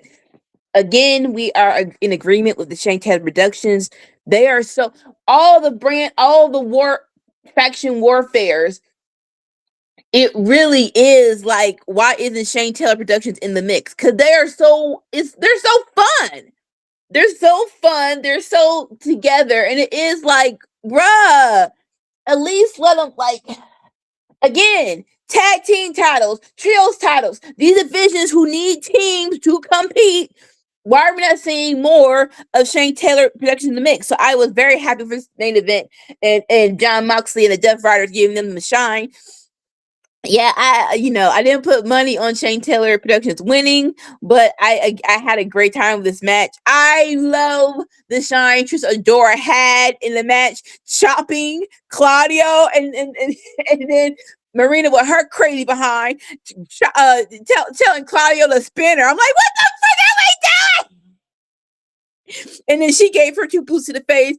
And then, like you said, Marina, this is her listen, with wrestling, everyone has their place. Everyone has their spot. And if you just find the sweet spot, shine, rock out. Her sweet spot is crazy matches. I don't need her to go 20 minutes with Tony Storm or Jamie Hayter. I just need her to be the enforcer and the crazy heifer who freaking steps on thumbtacks and army shoulders and on purpose. I put it on the comment on YouTube. I'm like, she has a kid though, so I'm pretty sure she's stepping on Legos all the time. So I'm like, I'm pretty sure her feet are immune to this, but it is hilarious. So yeah, I loved it. I loved it. Cut. Collision all around was really good. Like you said, if we're going to do a part two of the TV, the TV special, yes, this is how part two is supposed to be. It's supposed to at least go out with a banger. It should at least have some top stars on the show. So you had Kenny, you had the Death Riders. Yeah, this is what I want.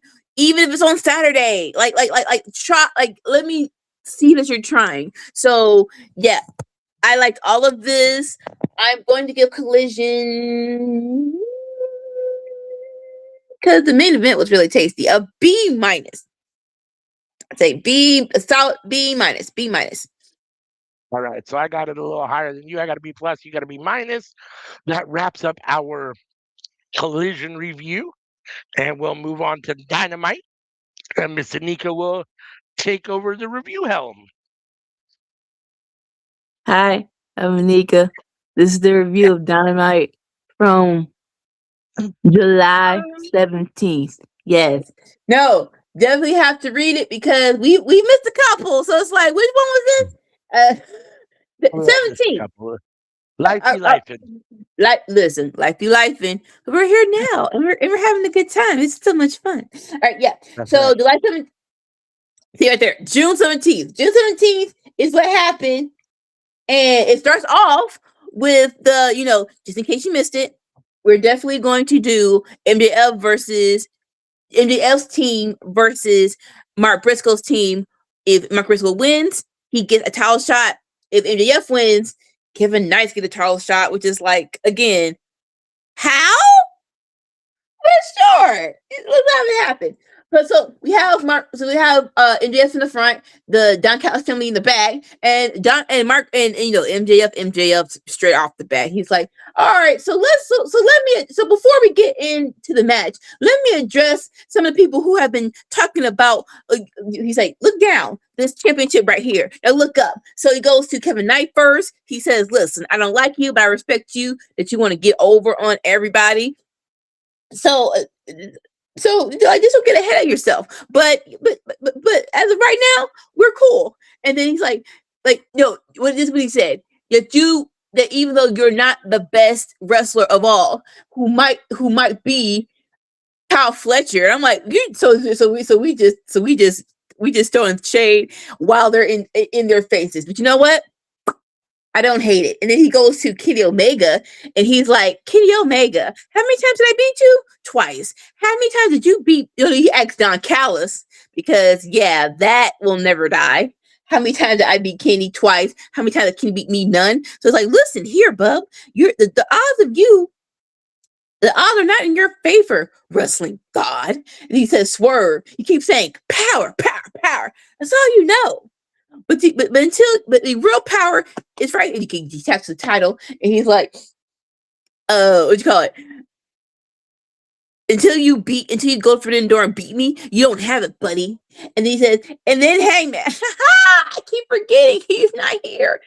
I feel bad for Hangman because it is like, I don't know what the consensus is right now. Like I'm not expecting chance, but I don't really hear people asking where Hangman is. And it's just like, bruh, do we not miss Hangman? Like, tell me something. Tell me if I'm right or wrong. But it is what it is. So that was the whole thing. Side note, when he was talking to Kevin Knight, he's like, and you're clearly the best wrestler in the world. Oh, Andrade, psych. It's like, when are we getting Andrade versus MJF? Because that's going to be so tasty. And he's like, and I'll leave it to Don Callis to tell you who's going to be on my team at Forbidden Door. So at Forbidden Door, of course, surprise, is going to be Kevin Knight, because he's the one who made the whole initiation of if you win, I get a title shot. And then Kyle Fletcher. Again, this is this is no brainers. No offense. This is the top 5 people on going to be in the match. Okada, and it's like Forbidden Door, and Okada's in it, like even though he's on the AEW side, It's New Japan in the mix. So why is Okada should be on the card? And then last but not least, Andrade for some reason. What's his name? Trent Beretta had this look on his face like he was gonna get picked, and it's like, no offense. Why did you think that? I don't know why. Who put that in your brain that was going to happen? I feel bad because you feel bad, but no, that was never going to happen. And then Andrade is mad because he's like, I don't like this dude. Basically, he goes to India. I was like, you think I'm going to wrestle for you? How you know? And then just like goes to Gunner, like, can you please handle this? And so of course, Don Callis does the whole spiel of a carny. Listen, one day you're gonna be champion. One day we're going to what's the face? You're going to be top. Whereas right now, do the match. Listen, I need Andrade to cross MJF after Bentor. That's what I need in my life. But yeah, that's the first segment. Very entertaining. I loved it. Like already the anticipation of will this team actually get through Forbidden Door and win? I don't put money on it, but yeah, this time got to the point and it was entertaining. I loved it. Again, don't know why Trent thought he was gonna be on the team, but I digress. Maybe that's for a future. What's the face? A future storyline. We'll see. But your thoughts on this first segment? Well, I mean, I'm always a little disappointed when a show, especially your flagship show like Dynamite, opens with a promo. I mean, I understand you have your world champion in MJF and maybe the biggest faction in your company and the Don Callis family in the promo. I just prefer to start with a match. But that being said, this was fine. I mean, it's always entertaining when you have a whole bunch of heels that think that they should be the focus of everything together, trying to, trying to figure out how to let others, coexist. And that's always fun. MJF is great talking shit to everybody. Um, I think, obviously they picked like you said, the top 5 of the Callis family, and that's not a surprise at all. I did love Trent's face. I do think I feel bad for Trent Beretta because he's a way better wrestler than the guy that should only be able to make that face every once in a while in a promo. I haven't even seen RPG Vice in a while now, so at least, him and Rocky were got a couple tag team matches a couple months ago. I haven't seen them at all in a minute.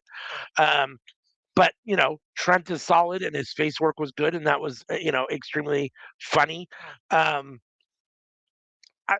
reason that it made sense to me a little bit was because if you're ever going to use the guys at the lower end of the totem pole in a multi-man match where you need 6 guys might be the time, right? Like in the past, that's where those guys have kind of gotten the nod. So, that being said, I think it was more done for comedic effect, of course, but I thought this was fine. I mean, my only contention is I'd rather have a solid match open the show, but other than that, it was fine.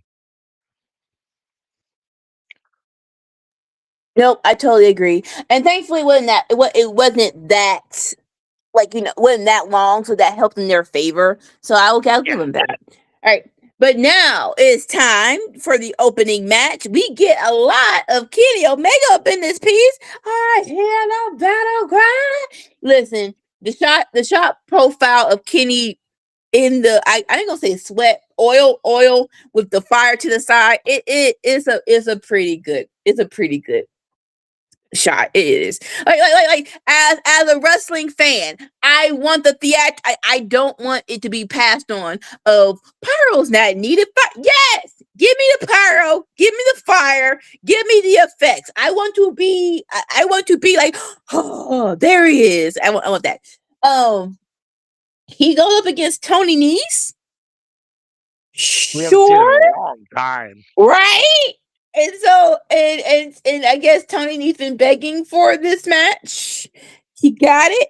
It was a squash. Be careful what you ask for. It was a squash. A knee to the face, 1 wing angel, 1, 2, 3, and be done. I'll bring we're not gonna. Yeah, do you want to say something about the squash match? Are you good? The only thing I have to say is just that there was a period of time where I really, really, really loved Tony Nese in Yes. WWE and thought that the future for him was super bright. I was excited when he came to AEW. I thought, okay, he's going to get away from WWE. He's a little small for them. He's going to come over to AEW. He's going to shine. And that just hasn't happened. I think he's behind the paywall in Ring of Honor. I don't watch it, so I think he's wrestling back there a lot in Ring of Honor. But that being said, I was hoping they'd give Tony a little more time because he's such a good wrestler and a great athlete. But it is what it is. So nope, nothing else to say about the match. Yeah. So Kenny comes out and he's talking about the he says his name and he appears in Joe Henry fashion. Here comes Zack Sabre Jr. Heck freaking yeah. And then his team, which is called its initials. I don't know the initials. It's New Japan. I'm sorry. Oh wait. Okay. No, I'm gonna be better. I'm gonna be good. I'm gonna be good. I'm gonna be good. Let me see real quick what the initials are. TMDK. Sure. But yeah, more so the face off between Kenny and Zack Sabre Jr. was perfect. But Kenny, being smart wrestler, he's like, listen, I'm outnumbered. I'm not staying around for this. He gets out the ring, he goes around. Here's the Young Bucks. I'm like, don't do it.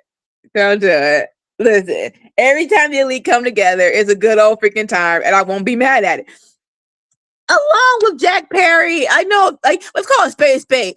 Heyman's not here while you're here, but like, no, you're Elite adjacent, but whatever, fine. Here, it is what it is. And so, Zack Sabre Jr. has the mic, but he kicks it to Kenny. Okay, cool. Kenny gets the mic up and he's like, listen, ladies and gentlemen, we have Zack Sabre Jr. and TMDK. Don't know what the initials are, but don't worry, they don't know either. I'm like, okay, as long as we're on the same page, I'm not by myself. And then he was like, listen, I get it. I appreciate you coming all over this way to challenge for the match. And look, I get we both have something that you want. Like it'll be a very nice little notch in your belt to say you beat the wrestling god Kenny Omega. But listen to like you have your boys, I got my boys at Forbidden Door. Let's keep it 1-on-1. Now, you don't have a catchphrase, so we'll do ours. Everyone say it if you know it. I bid you adieu, mwah, and good night, bang. Okay, so good points. This was a lot of energy for Kenny, and I love that because usually sometimes with Kenny it gets very monothematic or it's very very neutral, and then those are his worst ones. So I appreciate the energy he has, especially. Even though it was a squash match, you just exerted yourself for 3 minutes. So I appreciate that. I am mad that they didn't give the mic to Zack Sabre Jr. Listen, I don't watch New Japan a lot, but what I've said with Zack, I love him. Just in the promo of him challenging Kenny, just him calling him Kenneth. I'm like, I just wanted that one on the mic. Dear boy Kenneth. I just wanted that. But so I was very perplexed with why we didn't give Kenny Zack Sabre Jr. the mic. Maybe we were running out of time, but it was a squash match, so that shouldn't have happened. But either way, like I said, in the vacuum, this was a solid promo from Kenny on Kenny standards. But I did want to hear from Zack. Hopefully, maybe they're saving it for the go home show. I'm hoping, but yeah. Okay, but yeah, solid promo from Kenny. Cool. Your thoughts? This is one of Kenny's better promos. I agree with you. He can get a little monotone and get a little kind of flat sometimes in his promos. So the higher energy definitely works better. I'll say it again.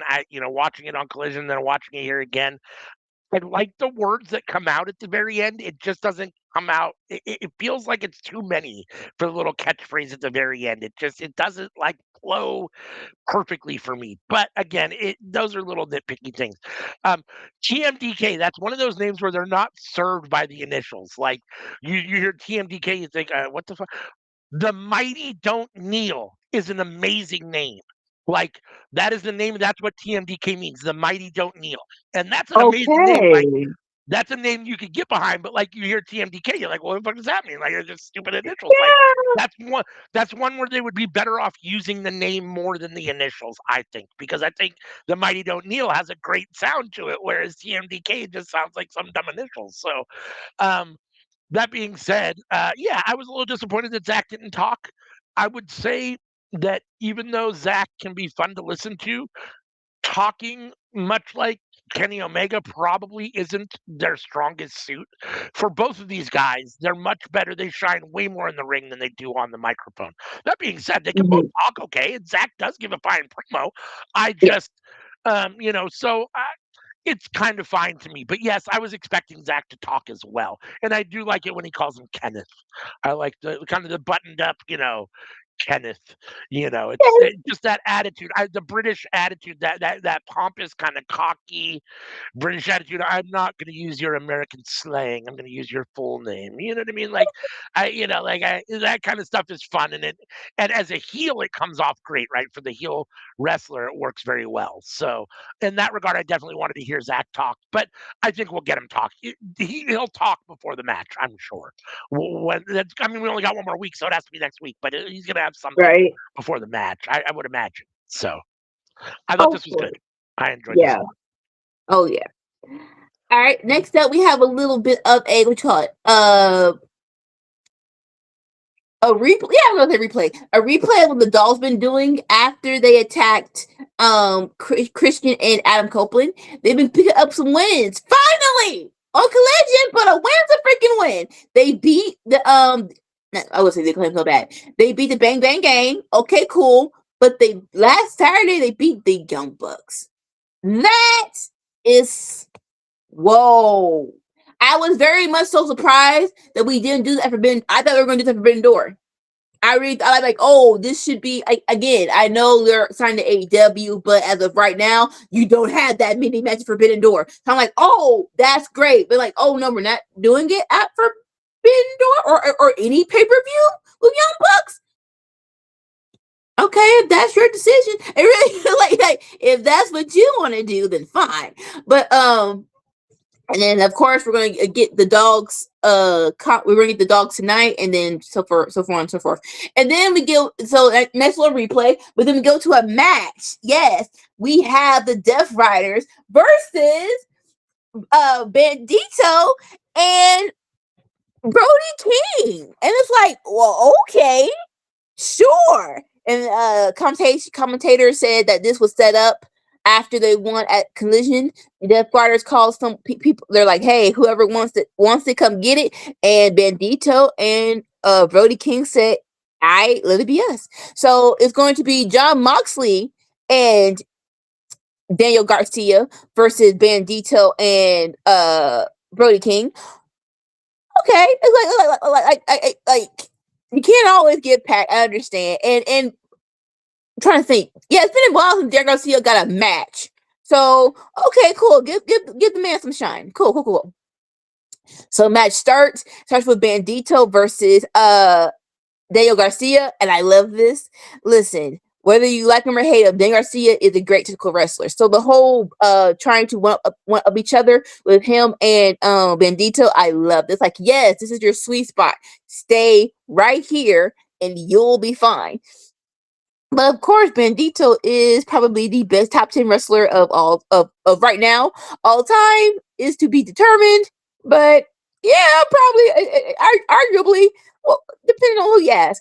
But yeah, so after that, he tags in Brody King. And then Brody King, I don't know if he did it before, but this is probably the first time seeing Brody King finally do the Macarena. I'm like, oh, y'all are a tag team. I love that. But then Dan Garcia is a punk, and he stops it to do his stupid little pelvic thrust. I'm like, sir, go someplace else with that. Blah.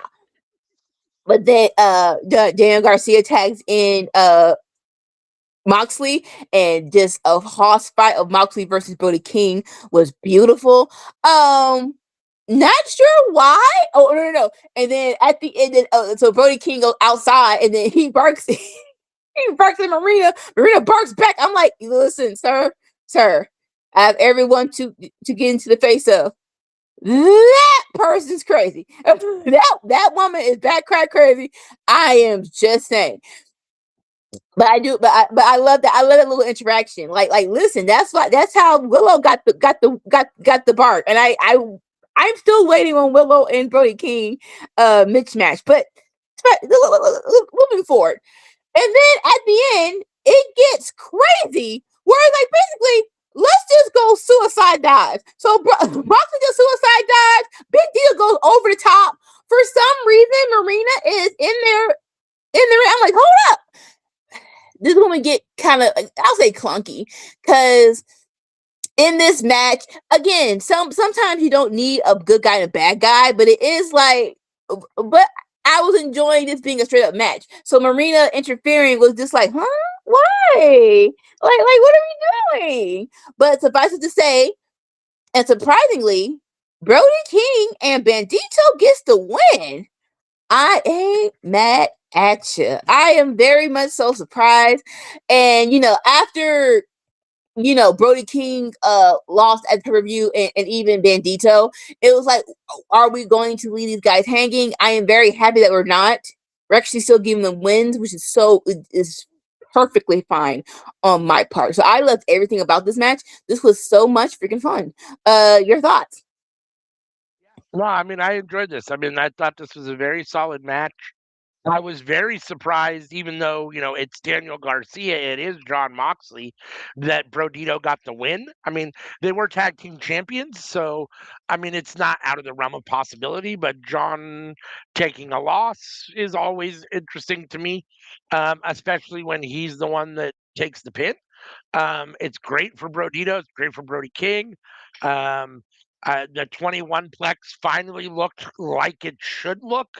It looked kind of natural. John actually ended up in the position in what felt like a natural kind of rhythm, and then Bandito was fast enough with it, and it came from the middle rope that it looked like that is an actual move that should happen sometimes the way it does, as opposed to the way it had been looking.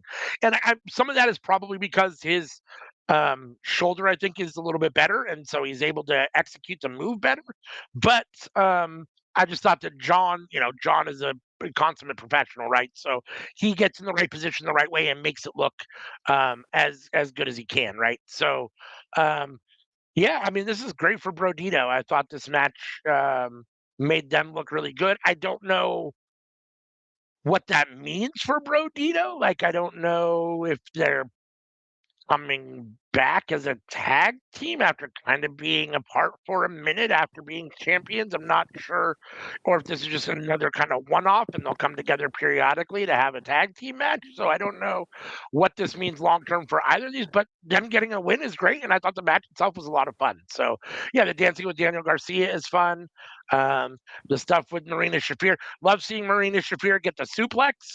I'm always a little concerned.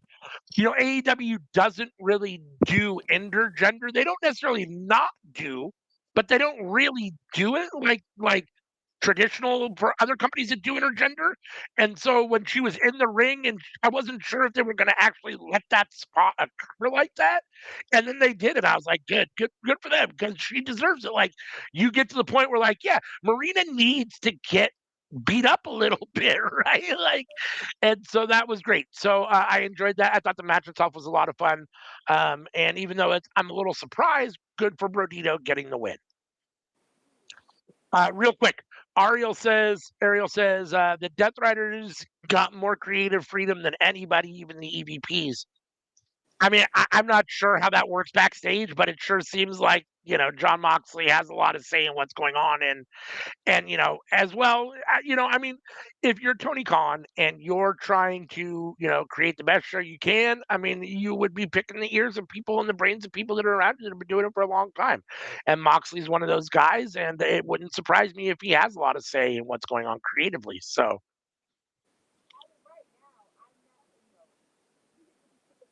can't hear you. You're yeah, you're not muted, but you can't really hear you. Like, you're talking and can kind of hear you, but it's very quiet.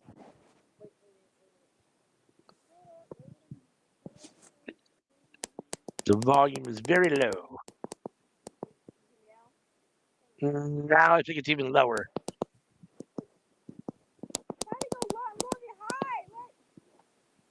Yeah, I can totally see your lips moving, but we're not really getting the actual audio. So Nika's going to try and resolve her situation real quick. Okay. Yeah, you can hear you. It's very faint. It's like you're whispering. Or like you're sitting way far away from the microphone or something. So, well, give it a minute to see if she can resolve her volume problem. In the meantime, I'll talk about the next segment. We had Kyle Fletcher and Kazuchika Okada backstage. Proto Kata. Let's see. They know they're on the tag team for MJF, but don't forget they'll be bringing the AEW International Championship back to the Don Callis family from Takeshita. One of them. They don't know who will be standing across from them on Mark Briscoe's team. They do know one person who won't be there, and the camera pans down, and they have jumped and beat up Tomohiro Ishii. So, Proto Kata or the Don Callis family, as when you have 35,000 members, you can be across different storylines, and there's definitely several going on here. They've got the storyline with Mark Briscoe, where they're going to be part of MJF's team in the match at Forbidden Door. But they also have this ongoing thing with Takeshita. Kyle Fletcher has. Kyle Fletcher feels like he's kind of in between at the moment. He doesn't have a title, and he's declared he wants to be AEW World Champion, but yet they seem to keep circling him still kind of around the TNT Championship. So I find that a little odd. It feels like Kyle Fletcher might be a hair directionless at the moment. They just need to solidify where his lane's going to be. Is he going to be TNT champion? Is that where, or is he going to actually step up and try and become a W World Champion and move into, basically a full-time spot in that main event picture, right? So I don't know if we're going to get. I don't know how this Proto Kata versus Takeshita ends up working out. Obviously, we've seen Okada and Takeshita. We've seen Fletcher and Takeshita in the past. It'll be very interesting to see if somehow it ends up being a three-way. I mean, in theory, that would be a handicap match. My guess is that it's probably Fletcher versus Takeshita for the AEW International Championship. I keep saying TNT Championship, and I know. What I was saying was that Kyle Fletcher's not. It feels like the reason he's directionless is because he said, "I want to be AEW World Champion." Then they still have him kind of hanging around a little bit around the TNT Championship, and now they've got him kind of hanging around with Okada and Takeshita around the International Championship. So, don't get me wrong, Kyle Fletcher deserves to be, probably in the conversation for any title, as he's an extremely solid wrestler. I just kind of want a little bit more focus, I guess, for him. But my guess is that it will be him versus Takeshita, because we've already seen Okada versus Takeshita for that belt. So my guess is that it will be Kyle Fletcher versus Takeshita for that belt when that comes down. So let's see. Anika, were you able to fix your audio? Nope. Nope. I mean, I can hear you, but it still sounds like you're whispering. Let's see. Moving on. Tommaso Ciampa is far too agreeing for me to enter the Jericho vortex. I am extremely disappointed with this. Ciampa said that he might wonder why Jericho hates him, and that he could give them 1,000 reasons. He only needs one. Ciampa didn't always hate Jericho. In fact, he used to respect him. He runs through all of Jericho's accomplishments, talks about the innovator version of Jericho, that guy being the best version of Jericho. The puns, the desperation, that's what Ciampa hates. He hates every last bit of what he feels like is I guess Chris Jericho trying to hold on and continue to remain relevant despite being extremely, long in the tooth. And that, you know, that guy should stay out of Ciampa's way. But that if Jericho still thinks he has it in him, then to go ahead and bring it in, Ciampa is ready to dance. I was extremely excited for Tommaso Ciampa coming to AEW when he first came. I thought his debut was very solid. Him winning the title, we talked a little bit about that, and I had some feelings about that just because I think it can be potentially a disservice to other guys that have been in AEW putting in some work. But that being said, Ciampa is Ciampa, and he's good enough that he deserves solid booking from the beginning. However, Jericho and the Jericho Vortex, this is not what I wanted for Tommaso Ciampa. I wanted so much more for him, and hopefully this is just a small bump in his AEW road. But I don't like Chris Jericho. I've never liked Chris Jericho, and the idea that Tommaso Ciampa now has to deal with Chris Jericho and deal with the Jericho Vortex to a certain extent makes me extremely unhappy.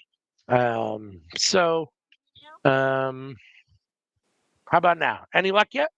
I guess not. No, nope. I mean, I can hear you. You're a little, but not much. Like, slightly hearable, but yeah. Let's see. Next, we have the dogs. They come out. They bully the production staff. They start harassing people, but then let's see. Adam Copeland comes out. Finley turns around. They see Cage is behind them. Cage and Copeland drag the dogs out to ringside, put a beating on them. They're the number one contenders, I guess, for the World Tag Team Championships. They were going to hit Clark Connors with a double spear. But Finley pulls him out of the way. Christian grabs the mic and says that even though they're expecting him to say something terrible, he wanted everyone to know. Let's see. Says that people are expecting him to make a crass comment about someone's family. He wanted everyone to know he has standards, and by that he means he never met a tag team named after their mothers like the dogs. And that David Finley's father, should have just let Finley run down the inside of his leg. Nice comment from Mr. Christian Cage. I wouldn't expect anything less from our asshole. So I thought this was solid. Cope jumps in, starts talking a lot. He talks about how impressive they've been by beating the Bucks and whatchamacallit in the last couple weeks. I'm drawing a blank on the team they beat. Bang Bang Gang. Sorry, they beat the Bang Bang Gang and the Bucks kind of in consecutive weeks to give them all of 2 victories because they were being booked so bad before. But I guess those are 2 decent victories, and now they're number 1 contenders because of the lack of people in the AEW tag team division, I suppose. So, it is what it is. I thought this was fine. I'm here for the dogs versus Cage and Christian, or I'm sorry, Cage and Cope. Anything that Edge and Christian are doing at the moment is amazing, and I'm here for it. And I like the dogs, so having the dogs here is fun. And we'll see what this plays out like. We'll see what the match looks like at Forbidden Door. As a basically challenge him to a match at Forbidden Door. We then get Thekla. She warns Starlight Kid. She basically says that she runs things on this side of that Forbidden Door, and that if Starlight Kid comes over, she's going to get what you would expect, which is an ass whooping. So I thought this was fine. I mean, Tekla's a solid promo. she can get a little over the top. Sometimes this is going to sound like a weird analogy, but sometimes, and we talked about Kenny Omega's level being a little low, sometimes Thekla's level can be a little over the top, like excessive kind of grunting and but it's still, it's fine overall. She's a solid promo, she's a good talker, so I enjoyed that. Let's see. We have another backstage segment. Brodito. They love being back together. Bandito is super happy to be with Brody King again. Even though they've been on their singles quest, being a tag team is the best thing in the world, and they're one of the best in the world. They noticed that Bandito said that he's noticed the gold on John Moxley's shoulder, and it's got him thinking about Forbidden Door. Daniel Garcia and Mox and Marina come out with the AEW title, Continental title on Marina's shoulders. And Mox told Bandito that if he wants a fight without King and without the Death Riders at ringside, to call his shot. So, we very well could get, it looks like maybe Moxley and Bandito at Forbidden Door versus, at Forbidden Door for the Continental Championship. Are you back? Can we hear you? Sure. Yes, we can hear Miss Anika again. so very frustrating. But we're here. Yeah. All right. But you're here. I tried to do the best impression, my best Anika impression. You always do way more as far as the activity on the matches, but I'll happily hand the helm back over to you. I was just talking about, you've probably been listening, but I was talking about Brodito's skit and them being back together. I don't know if you want to go back and touch on any of the stuff that I talked about that we couldn't hear you on. By all means, feel free. Or we can just, pick up where I was at. It's up to you. No. Bandito versus Moxley. That's gonna be really, really good. That's gonna be so freaking good. I wish we had more to hype it up because I'm like, can we get a little bit of doubt? Just maybe Bandito wins, but it is what it is. Christian Cage and Adam Copeland. Adam Copeland. I don't know what's going on, sir, but I need you to bring it up just a little bit. I need more from you. That is what I need. I came out with the old man, like we're your learning curve. Nobody cares. Like you got an old, what? You like a dad. You didn't like that. You didn't like that. The dad. No, this is not. I didn't ask to be. I did not ask for you to be my mentor. I did not. We are two competitors. I'm here to steal your title, so please give me the respect I am due and go on with your old man strength and all that crap out of my face, basically. So yeah, that was and this is saving grace. He has to learn how to not bring up WWE. I don't like tribalism, but it is what it is with the crowd. Where like as of right now, they don't want to hear any of the old. But it's like I need the crowd to realize that was most of his career. So it's like, who else is he going to reference? He can't reference anyone else. That's who he was facing. So I don't know. To the crowd of AEW, let's be wrestling fans first, capitalism second. So when it comes to people who are coming from WWE, who spent most of their time in WWE, let's give them a little grace. That's all I ask. Let's give them a little bit of grace, please and thank you. That was it. I'll take the reins back. And so we talked about we talked about Tekla, then we went to Brodito, and then Brodito and Bandito accepting the challenge. Next up, we have this is the Owen Hart match of Mercedes Monet versus Lord have mercy. No, I'm trying to get better. Hazuki. I know the first. Listen, I was going to say Minoru Suzuki. I'm like, that is not her name. So is that her? Are they related though? Is she? No, not the man. Suzuki's a guy. So. But I'm like, is she related to Marty Grandpa though? I don't think so. No. Aw, that would have been hard. But either way, yes. Oh, it's two different ways of saying it. Okay, I'm gonna shut up. Okay, so yeah, this match happened, and it went slow because again, with this tournament, three definitely two out of the people in the tournament, no one knew about. I'm gonna say AEW, unless you're a Stardom fan or a CMNLL fan.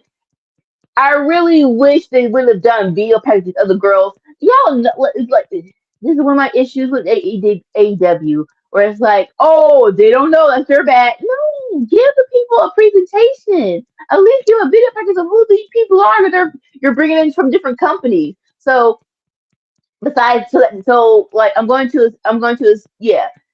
The crowd really didn't know about Hazuki, but before the match ended, they definitely were on their sides. And so it's like, heck, freaking yeah. And Hazuki did her thing with getting the crowd involved. And Renee, she's back to wrestle. And if you ever thought she didn't like to wrestle, I'm like, who the freak were y'all watching these past 10 years? Yeah, 10 years. That's crazy. But but lately she's been on her Stardom Joshi kick. So this you can't tell me this wasn't a dream match for her of just going Japanese strong style on each other. And yeah, they're laying in some doggone hits. Like Hazuki didn't have to kick her that many times in the face. And then her Tope Suicida, I'm like, tell me you're not an EO fan without tell me you're an EO fan without telling me, because like that's how EO does her suicide dive, where it's just a full body through the ropes onto your opponent, and then at the end, I love this. Some people are like, why are y'all doing this? You're just sitting down hitting each other. It's called strong style. Appreciate or shut up. But I love where they're holding hands and they're just like, listen, this is now it's this piece of string. Let's see who's gonna come out of this. So like they're giving each other forearms. It's just like, oh, who's gonna let out? But eventually, Mercedes Moné won. This was such a good match. This was so good. I hope they bring Hazuki back in whatever capacity. Um, it does look like Mercedes Moné is winning this. I all I ask is that I get her versus Athena, and I'll let my mind hope for something that may or may not happen. But I do want that. I love Maya World. I love her, but I need Athena versus Mercedes too. That's what I need in my life. But this was an awesome match. Your thoughts? Agree. I mean, I didn't know a whole lot about Suzuki before this, but I know a lot about her now, and Yeah. I enjoyed watching it. I thought that her and Mercedes had really solid chemistry. I thought the match came off really Hmm. well. I liked all the strong style stuff. I like strong style wrestling, as long as it's done well, and this was done very well. Okay. Yeah. I'm a little surprised that I'm not surprised that Mercedes got the win. I thought that the end was a little interesting where Hazuki had the bank statement kind of locked in, but apparently, according to the announcers, not the right way with the hands. And Mercedes was able to just kind of like separate them, but yet no one's ever able to separate Mercedes' hands. So I was a little like, it felt like it was a little too easy for Mercedes to kind of break her own hold. And I guess she's the master of it. So if anyone knows it, you know. Yeah. And again, the announcers tried to say, oh, the hands weren't clasped the right way. But I just thought it was like a little she can get right out of the hole, but no one else can get out of the hole when she puts it in. Like, oh, okay. But that being said, it is Mercedes Monet, and she should probably be getting the win over the woman that we don't really know anything about and hasn't done anything in AEW, right? Like Hazuki might Yeah. be whatever she is across the water, but here she's nobody to us, right? And so Mercedes Mhm. should be getting that win in this situation. And yeah, Mercedes versus Athena is where this has to go. All respect to Maya World and getting, the opportunity and all those things, getting the win over Sky Blue. It doesn't seem like as much as accomplishment as other people want to make it out to be, in my opinion, but it is what it is. But it's got to be Mercedes versus Athena at this point in the finals. So It's gotta be. It just gotta. All right, and then like according, speaking of my world and Athena, if you did not watch Collision, they replayed the video packages of their promos, and that is our second semifinals match for the women in the Orange Heart Cup. it should be a great match nonetheless. It should be. I just like right now. At one point in time, it's like you know who wins, and you just want the other person to shine. You just want the other person to get that shine, where it's like they can do more after they get the exposure. That's all I want from our world as of right now. Like it would be cool for her versus Mercedes Monet, but I don't. I would have to see her versus Athena to see. Okay, I think her and Monet can really squabble it out. You know what I'm saying? But after that, we're getting the face to face with our duo Will Osprey and Swerve Strickland. So Will Osprey comes out first, and Tony Schiavone is facilitating this interaction. He's like, "Thank you all. I just got back from my wedding. I thought they were already married. Her and Alex Windsor. I thought they were already married. I was like, you call her Mrs. But I guess, hey, until it happens, claim it. So I'm not mad at it. But I'm like, yeah, they've been married. Uh, of course, of course, Osprey did a dirty joke of how his wife smashed the crap out of him. I'm not sure what she gonna do with that boy. Like, bruh, that's listen, y'all got married, that is your problem. But then here comes Swerve. Like you just a little party pooper. That's when you want to come out and address Will Osprey. But I did like this I did like this interaction where he's like, look, last year, and we were all together fighting the Death Riders. You said to me that it was Hangman's time, but where's Hangman now? He's nowhere to be found. So what? So now you want me to wait after you win and wait around? And like, no, that ain't happening. I'm not waiting around no more for nobody. I'm beating you, and I'm getting over it. He's like, and do you remember last year the Death Riders? So how the freak are you with them right now? And so he and was like, listen, I kind of get it, but their training work. Their training work. And my neck was not 100%, but now it is. So I just had to let that go. And it's sort of like, look, just let that go. It's like, listen, that's not. If I'm Will, you could have said more words and just let that go. It's like, do you not remember last year when they were all going butt crack crazy with that belt? So it would have been you should have had better words and just let that go. But yeah, but yeah, I love the purpose. It's like I'm not tired of you acting like this is a foregone conclusion that you gonna win it. That you gonna go to Wembley and go title back. Nah, player, that ain't happening. It's my time. I'm going through you, and I'm going to take the AEW World Heavyweight Championship. I I like it. And this is why history is important. Yes, some people are big enough where they can just collide and it'd be a great match.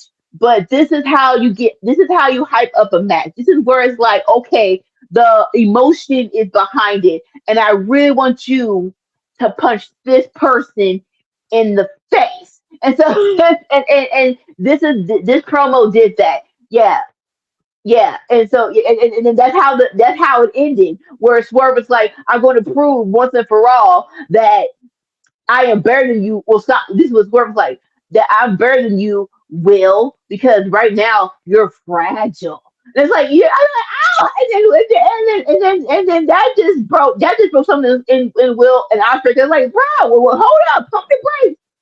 Nana handed Swerve the chain, and he was just going crazy with it. But here comes the Duck Riders having Osprey's back, and it's just like, listen, until they what's the word? Until they turn on me, it is what it is, and I enjoy the protection. Which and I will, yeah, I'm gonna protect me until I get to Wimbledon. But this was a great segment. I love this. This was really good. Your thoughts? Yeah, I mean, that was good for what it was. I mean, I often have issues with these kind of in-ring, face-to-face issue promos, but battle promos, whatever. But Hmm. it's fine. I mean, it's not a contract signing. It's better than a contract signing. So, in that regard, but Yeah, I mean it's fine. I mean they both said a lot of words. They both, annoyed each other. They both said words that are correct and accurate. Um, Swerve versus Osprey is going to be amazing. We don't definitely Swerve is right.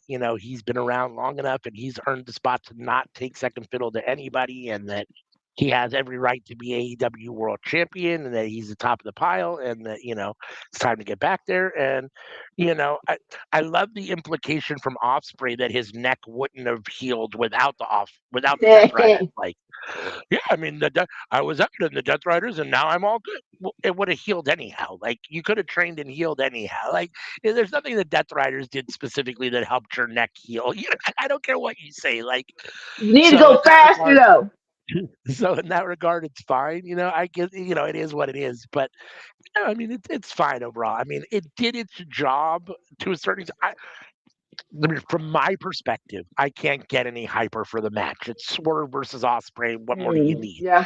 That being said, if you're looking to hype people up for the match, I think this worked well for what you were attempting to do. I think it works well as far as continuing to increase the match's profile and get people more invested in it if you need to be further invested. I concur. Yeah, I concur. All right, another backstage segment with your boy, Chris Jericho. It was short and sweet though. It was short and sweet, which is a very tasty spot where Lexi Nair asked about what you call it, what Champa said about him earlier not being serious. And so he looks to the camera, Champa, you want me serious? Saturday, Collision in Houston, Texas, which is where we are. So yeah, I'm gonna show you how serious I can be. And you leave. Good, great segment. I appreciate that. Yes. Oh, no, something about like listen. Sometimes sometimes a long time ain't a good time. So I appreciate you getting in and getting out. Any thoughts? You Short and sweet. My only thought is what I said earlier, which is that I feel terrible for Tommaso Ciampa being sucked into the Chris Jericho vortex. I was so excited for him being in AEW, and now I just feel completely deflated. But we'll see what ends up happening. Hopefully, he gets the win on Collision. If Jericho wins, I have no idea what we're doing. But hopefully, Ciampa gets the win, and this will be the one match between the two of them, and he can get back to doing something productive in AEW. I do concur. I don't want Champ in the vortex. I don't. So like you said, hopefully the one and done and it will be done with it. Yes. All right, then backstage we have, I'm going to say this, I'm going to assume this is after they left the curtain, where Daniel Garcia gonna be Daniel Garcia, and he's just hyping. He's all hype, no breaks, talking to Will Ospreay. Well, bro, he's called you fragile. What you gonna do? What you gonna do? And then Will just hype, just jacks him the freak up over the freaking pole. It's like you didn't have to do that. And how his shirt was how Will had his shirt all the way up to his ears. Like, sir, you didn't have to jack him up like that. He looked like a child. Like you could have maintained the masculinity of Daniel Garcia just a little bit. But I understand you're in your feelings right now. So Moxley gently just comes over and we're like, what you gotta say? Huh? I know you're gonna say something, just say it. And so he's like, what you listen, what you can't let happen is just have the words of someone else affect who you are. Words do have power, but it can't be a change. It can't change you for the worse. Then he releases him like I'm sorry, like yeah, man, it's fine. Like bro, you didn't have to. I mean, like in my mind is what Daniel Garcia said. Yeah, bro, it's fine. But you didn't have to hit me up, and they all left. Again, Moxleyism. So what? It wasn't just about Moxley healing Osprey's neck. It was about him getting to the next. I can't say get next level. That's crazy. But actually, just after you get hurt, getting back into wrestling and what's the face? You're definitely scared that the same thing that hurt you is going to happen again. And I think that's more so the reason why Death Riders are there to just let him get out of his mind. Like, listen, is your neck is healed. You're fine. Just so get out of your head and go back to being the opera you've always been. So I love these little Moxieisms. I enjoy them. Do you have any thoughts on that? I mean, on the backstage segment. Fine. I mean, listen, the reality is that Moxley, all of his time in the business and especially his time at the top, he's going to he when he talks, people listen. And whether it's in front of the camera or backstage, I'm sure there are plenty of people that Moxley gives advice to and helps, in the back that we don't see, right? Non kayfabe, or you know what I'm saying. So, I have no doubt that Moxley has plenty of wisdom he can give to Will Ospreay to be successful in this business. I just I just have an issue in general with the kayfabe part of it, and just the idea that you know, potentially and from an Osprey perspective, I get it. One of the things that makes you potentially the greatest wrestler on the planet is that you continue to advance your craft. You see where you have issues, whether it's physical or mental, and you do the things that you can do to build that up better, to be better in those areas.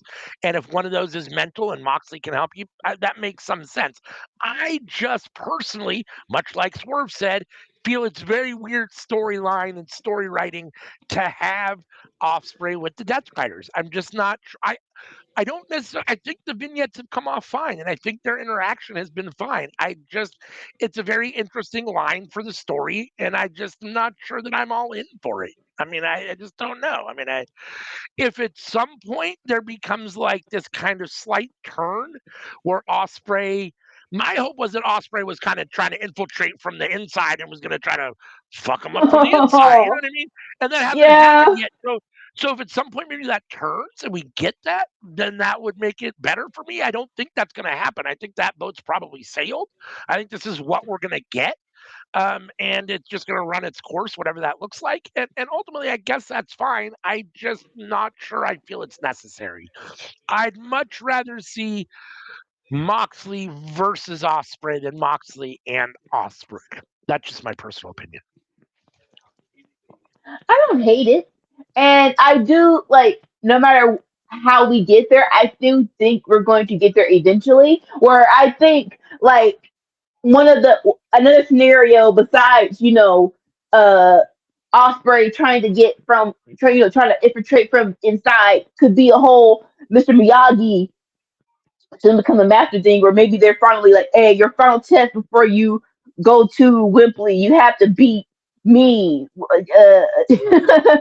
Moxley. And again, like no matter how we get it, if we just get Moxley versus Osprey again, no matter how we do it, that we definitely I wouldn't mind that match before we get to Wembley.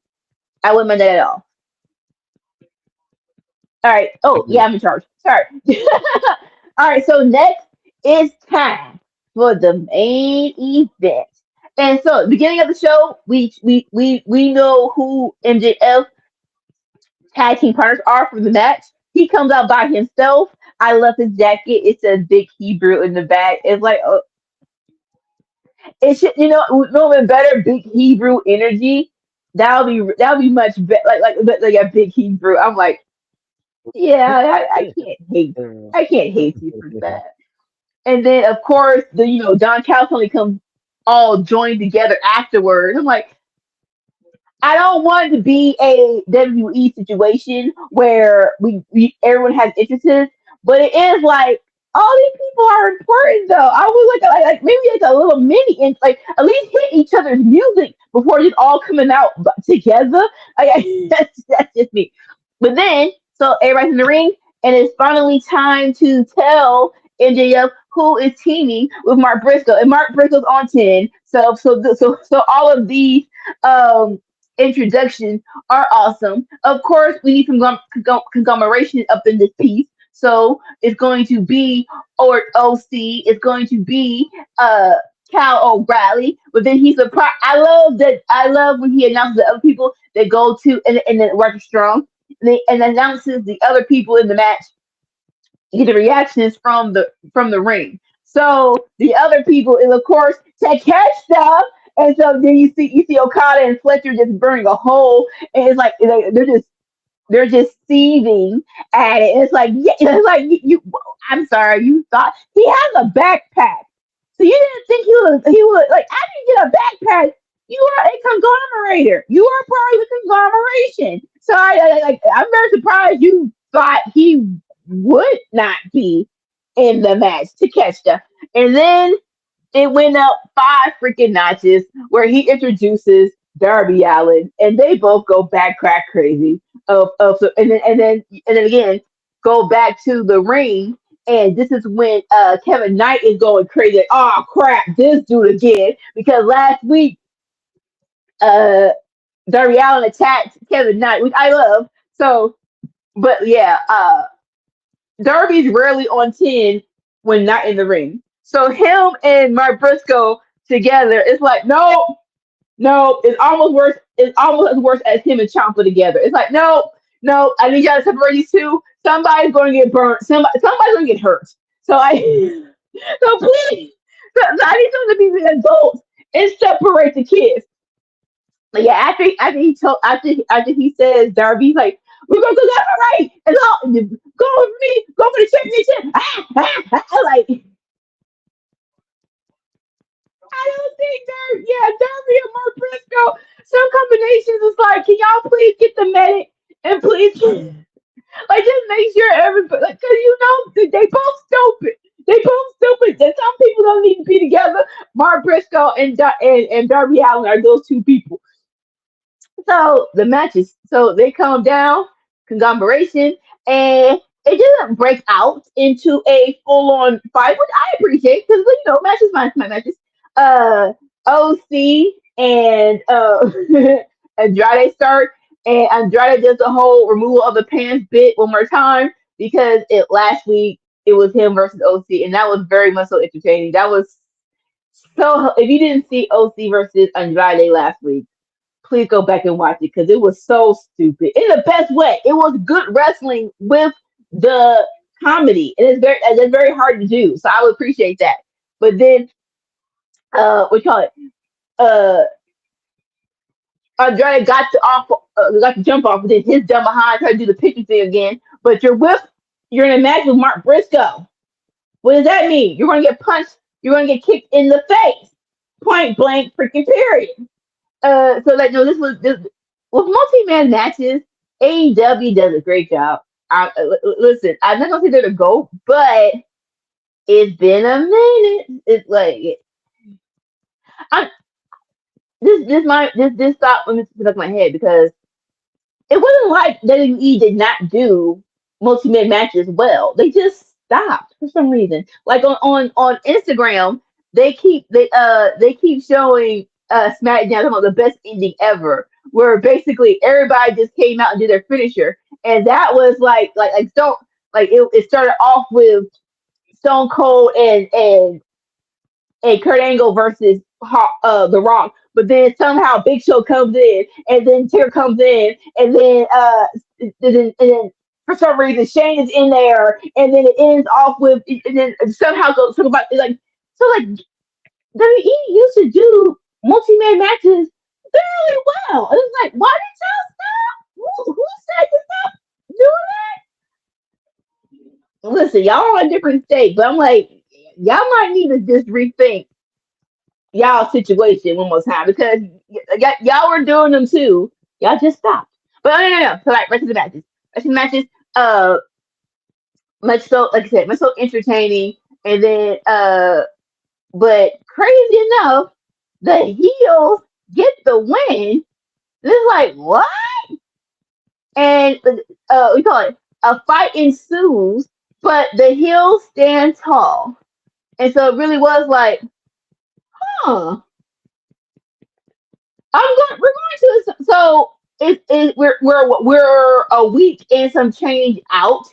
So it isn't the go home show. So go home because go home rules are whoever gets the pin and getting the pin at Forbidden Door. This is a week before the match, but this could be inklings that what's the face? Mark Briscoe's team might win, and we finally get Mark Briscoe versus MJF. That's what I'm hoping for. But yeah, great party match. Great ending at AEW. To Dynamite. This was serviceable. when I say serviceable, I'm trying to think nothing stupid, nothing that didn't need to be there. Um, I'm trying to think. The only thing lacking was Adam Copeland's promo, just a little bit, but Christian Cage was there, so I can't really be mad at that. So I give this a solid B plus. Yeah, yeah. Mercedes versus Hazuki was awesome, and the main event was good too. And all matches were great. Maybe A minus. Okay, ending grade A minus. Your thoughts? Well, we're definitely on opposite ends of the spectrum here. As far as I thought that Collision was a better show than Dynamite this week, and you've graded Dynamite higher. So I thought Collision was better. This not that there was anything wrong with this Dynamite. I just thought Collision was better. I thought Collision had better matches. I thought both the Young Bucks versus the Dogs, which could have been on pay-per-view, and Myron Reed versus Kevin Knight, both of those could have been pay-per-view matches. They were both pay-per-view quality matches. And I thought the main event on Collision was better than the main event here only for the reasons that I'm going to talk about in a minute. I thought that this was good. I Sure. have issues with multi-man matches a lot of times, and I talk about those because they're hard to see everything. This is a little bit different. This is the traditional kind of multi-man match I appreciate more because it's a Okay. traditional tag team match where people are more focused on the action in the ring. When it's a street fight Yes. and it's an all-out, no holds barred, everyone goes Yeah. everywhere and you don't get to see everything. The action is much more contained to the ring because you have a Yeah. traditional tag team style focus. So in that regard, I liked it much better. I didn't have as many problems with it as I normally do when they're these all out wild, you can't see what's going on matches. So that being said, I did Mhm. enjoy it. And all little face offs with all the different people that have all the little intricate feuds amongst the teams is all great. The eyes from Takeshita and Okada and Fletcher and Takeshita and all the little the nuances, all great. All that stuff is great. Um, I MJF and them getting the win is fine. Here's my biggest issue with this is why are we doing it 2 weeks in a row essentially? Like I know this isn't the going, but why are we doing it here on Dynamite and then running essentially the same match back at Forbidden Door, which is what we're doing, right? I mean, that's essentially what's going to happen, and I don't understand why. We only need this match one time, really. I understand that the stipulation is what it is, but like we only need it one time. 2 times in 2 weeks is too much. Like in 2 weeks we're going to say we've already seen this. Like what are you going to do to top it in 2 weeks? You know what I'm In a saying? Like cage. I It'll be in a understand, cage. and I get it, but like, so let's just do the one cage match then, right? Like, let's have Mm. this be like a singles match, and the winner of the singles match amongst two guys gets some sort of heads up or, an advantage in the cage or something like that. I don't think you need to run 12 men against 12, 6 against 6, 2 weeks in a row, or, within 3 weeks of each other, the same 12 men, whether the cage is going to be in or not. Like, it just feels like I don't know. It feels like bad booking, in my opinion. Mhm. So in that regard, I was a little put off by that. That's why I liked the main event for Collision a little bit better because I feel like it was, I don't know, it is what it is. So for me personally, I thought this Dynamite was fine. It was a solid Dynamite. I just thought this episode of Collision was really, really, really good. I was very high off that episode of Collision. So I gave that one a B plus. I probably give this episode of Dynamite like a B or a B minus, just a hair below it, like just a tiny hair below it. And I think the only reason it's a hair below it is because Collision was so good. Like on a normal week, this Dynamite would beat a normal Collision. I just think it was summer blockbuster Collision, and they happen to have three really foreign, including bad guy Tito and Kenny Omega's return essentially since Yeah. Double or Nothing was very solid too. I just felt like it just was a more enjoyable show for me. Okay. No, valid. We need a tiebreaker though. We do. Anybody in the We chat? do. Can anybody in the Anyway, chat help us out here? right? We don't. We don't. Let's see. We don't. We do not like it. We don't There like is being one tied. comment There is one comment real quick.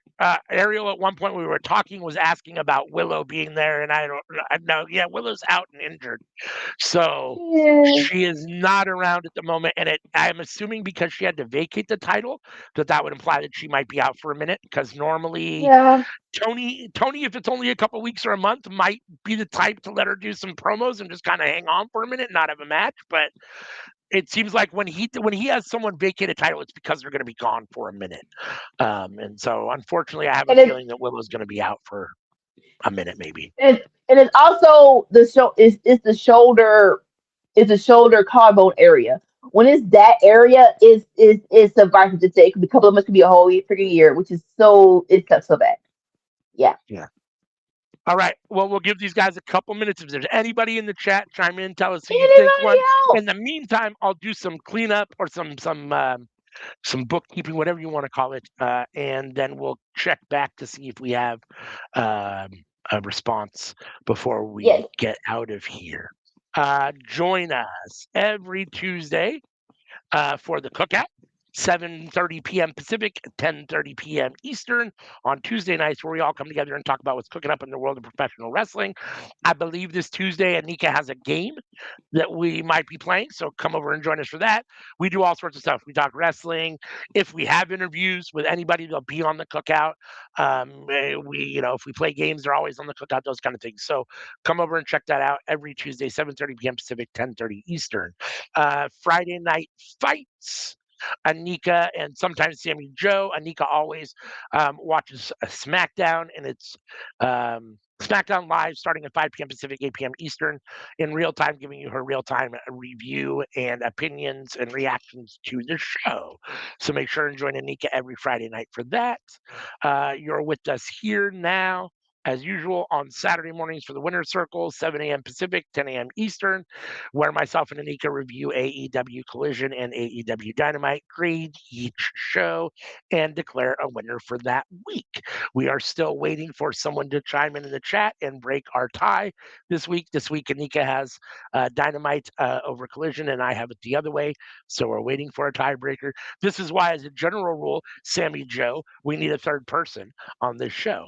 That Yeah. being said, you can also come over and check us out on all these social media platforms. We love to interact with you.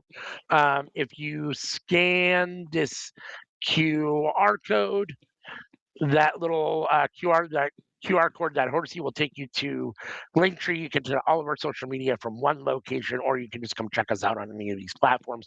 Love to interact with you guys. The best part of Workhorse Wrestling Network is the subscribers and the people that are with us. So, and last but not least, if you want to listen to the audio version of the cookout, our wonderful producer Dolores downloads the audio version of the cookout and puts it up on these podcast platforms, so you can catch the audio version if you don't have time to sit and watch us on YouTube, or you just want to listen to us while you're driving around in your car, working out, doing your whatever it is you're doing.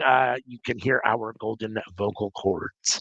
So it doesn't look like anybody is chiming in the Uh. chat.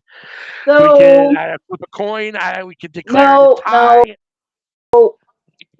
tie. I talked this. I just went to CM, and Are you CM yeah, says Collision because of Trisha Dora. Oscar? Well, you've got her on the hook. Ask her, did they call Trisha Dora by a different name? Oh, okay, cool. Okay, but yeah, okay. So, Do they call? Anika says that CM, our other workhorse, has declared that Collision was slightly better this week. So AEW's Collision and ALW get the win this week over Miss Anika and Dynamite. No, I'm just kidding. But AEW Collision does take the win this week thanks to CM's tiebreaker. A win for Collision. They are few and far between, although I would say in 2026 and probably the last 6 months or a year, they've been a little bit more frequent than they were. So Yeah. Collision has stepped up a little bit and become a better show, I think. So has CM responded yet to my question about? Not yet. Okay.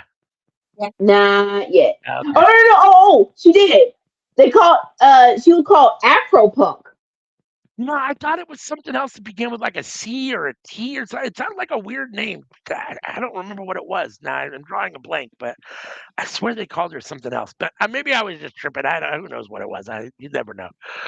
I smoke a lot of pot, so you never. Or whatever. So, all right, let's go ahead and give the people back their Saturday. I know Anika's got stuff to do. I got stuff to do. So, in the words of our wonderful producer, we will cut the lights. And until next time, peace. Bye. The bell, that's the call. When a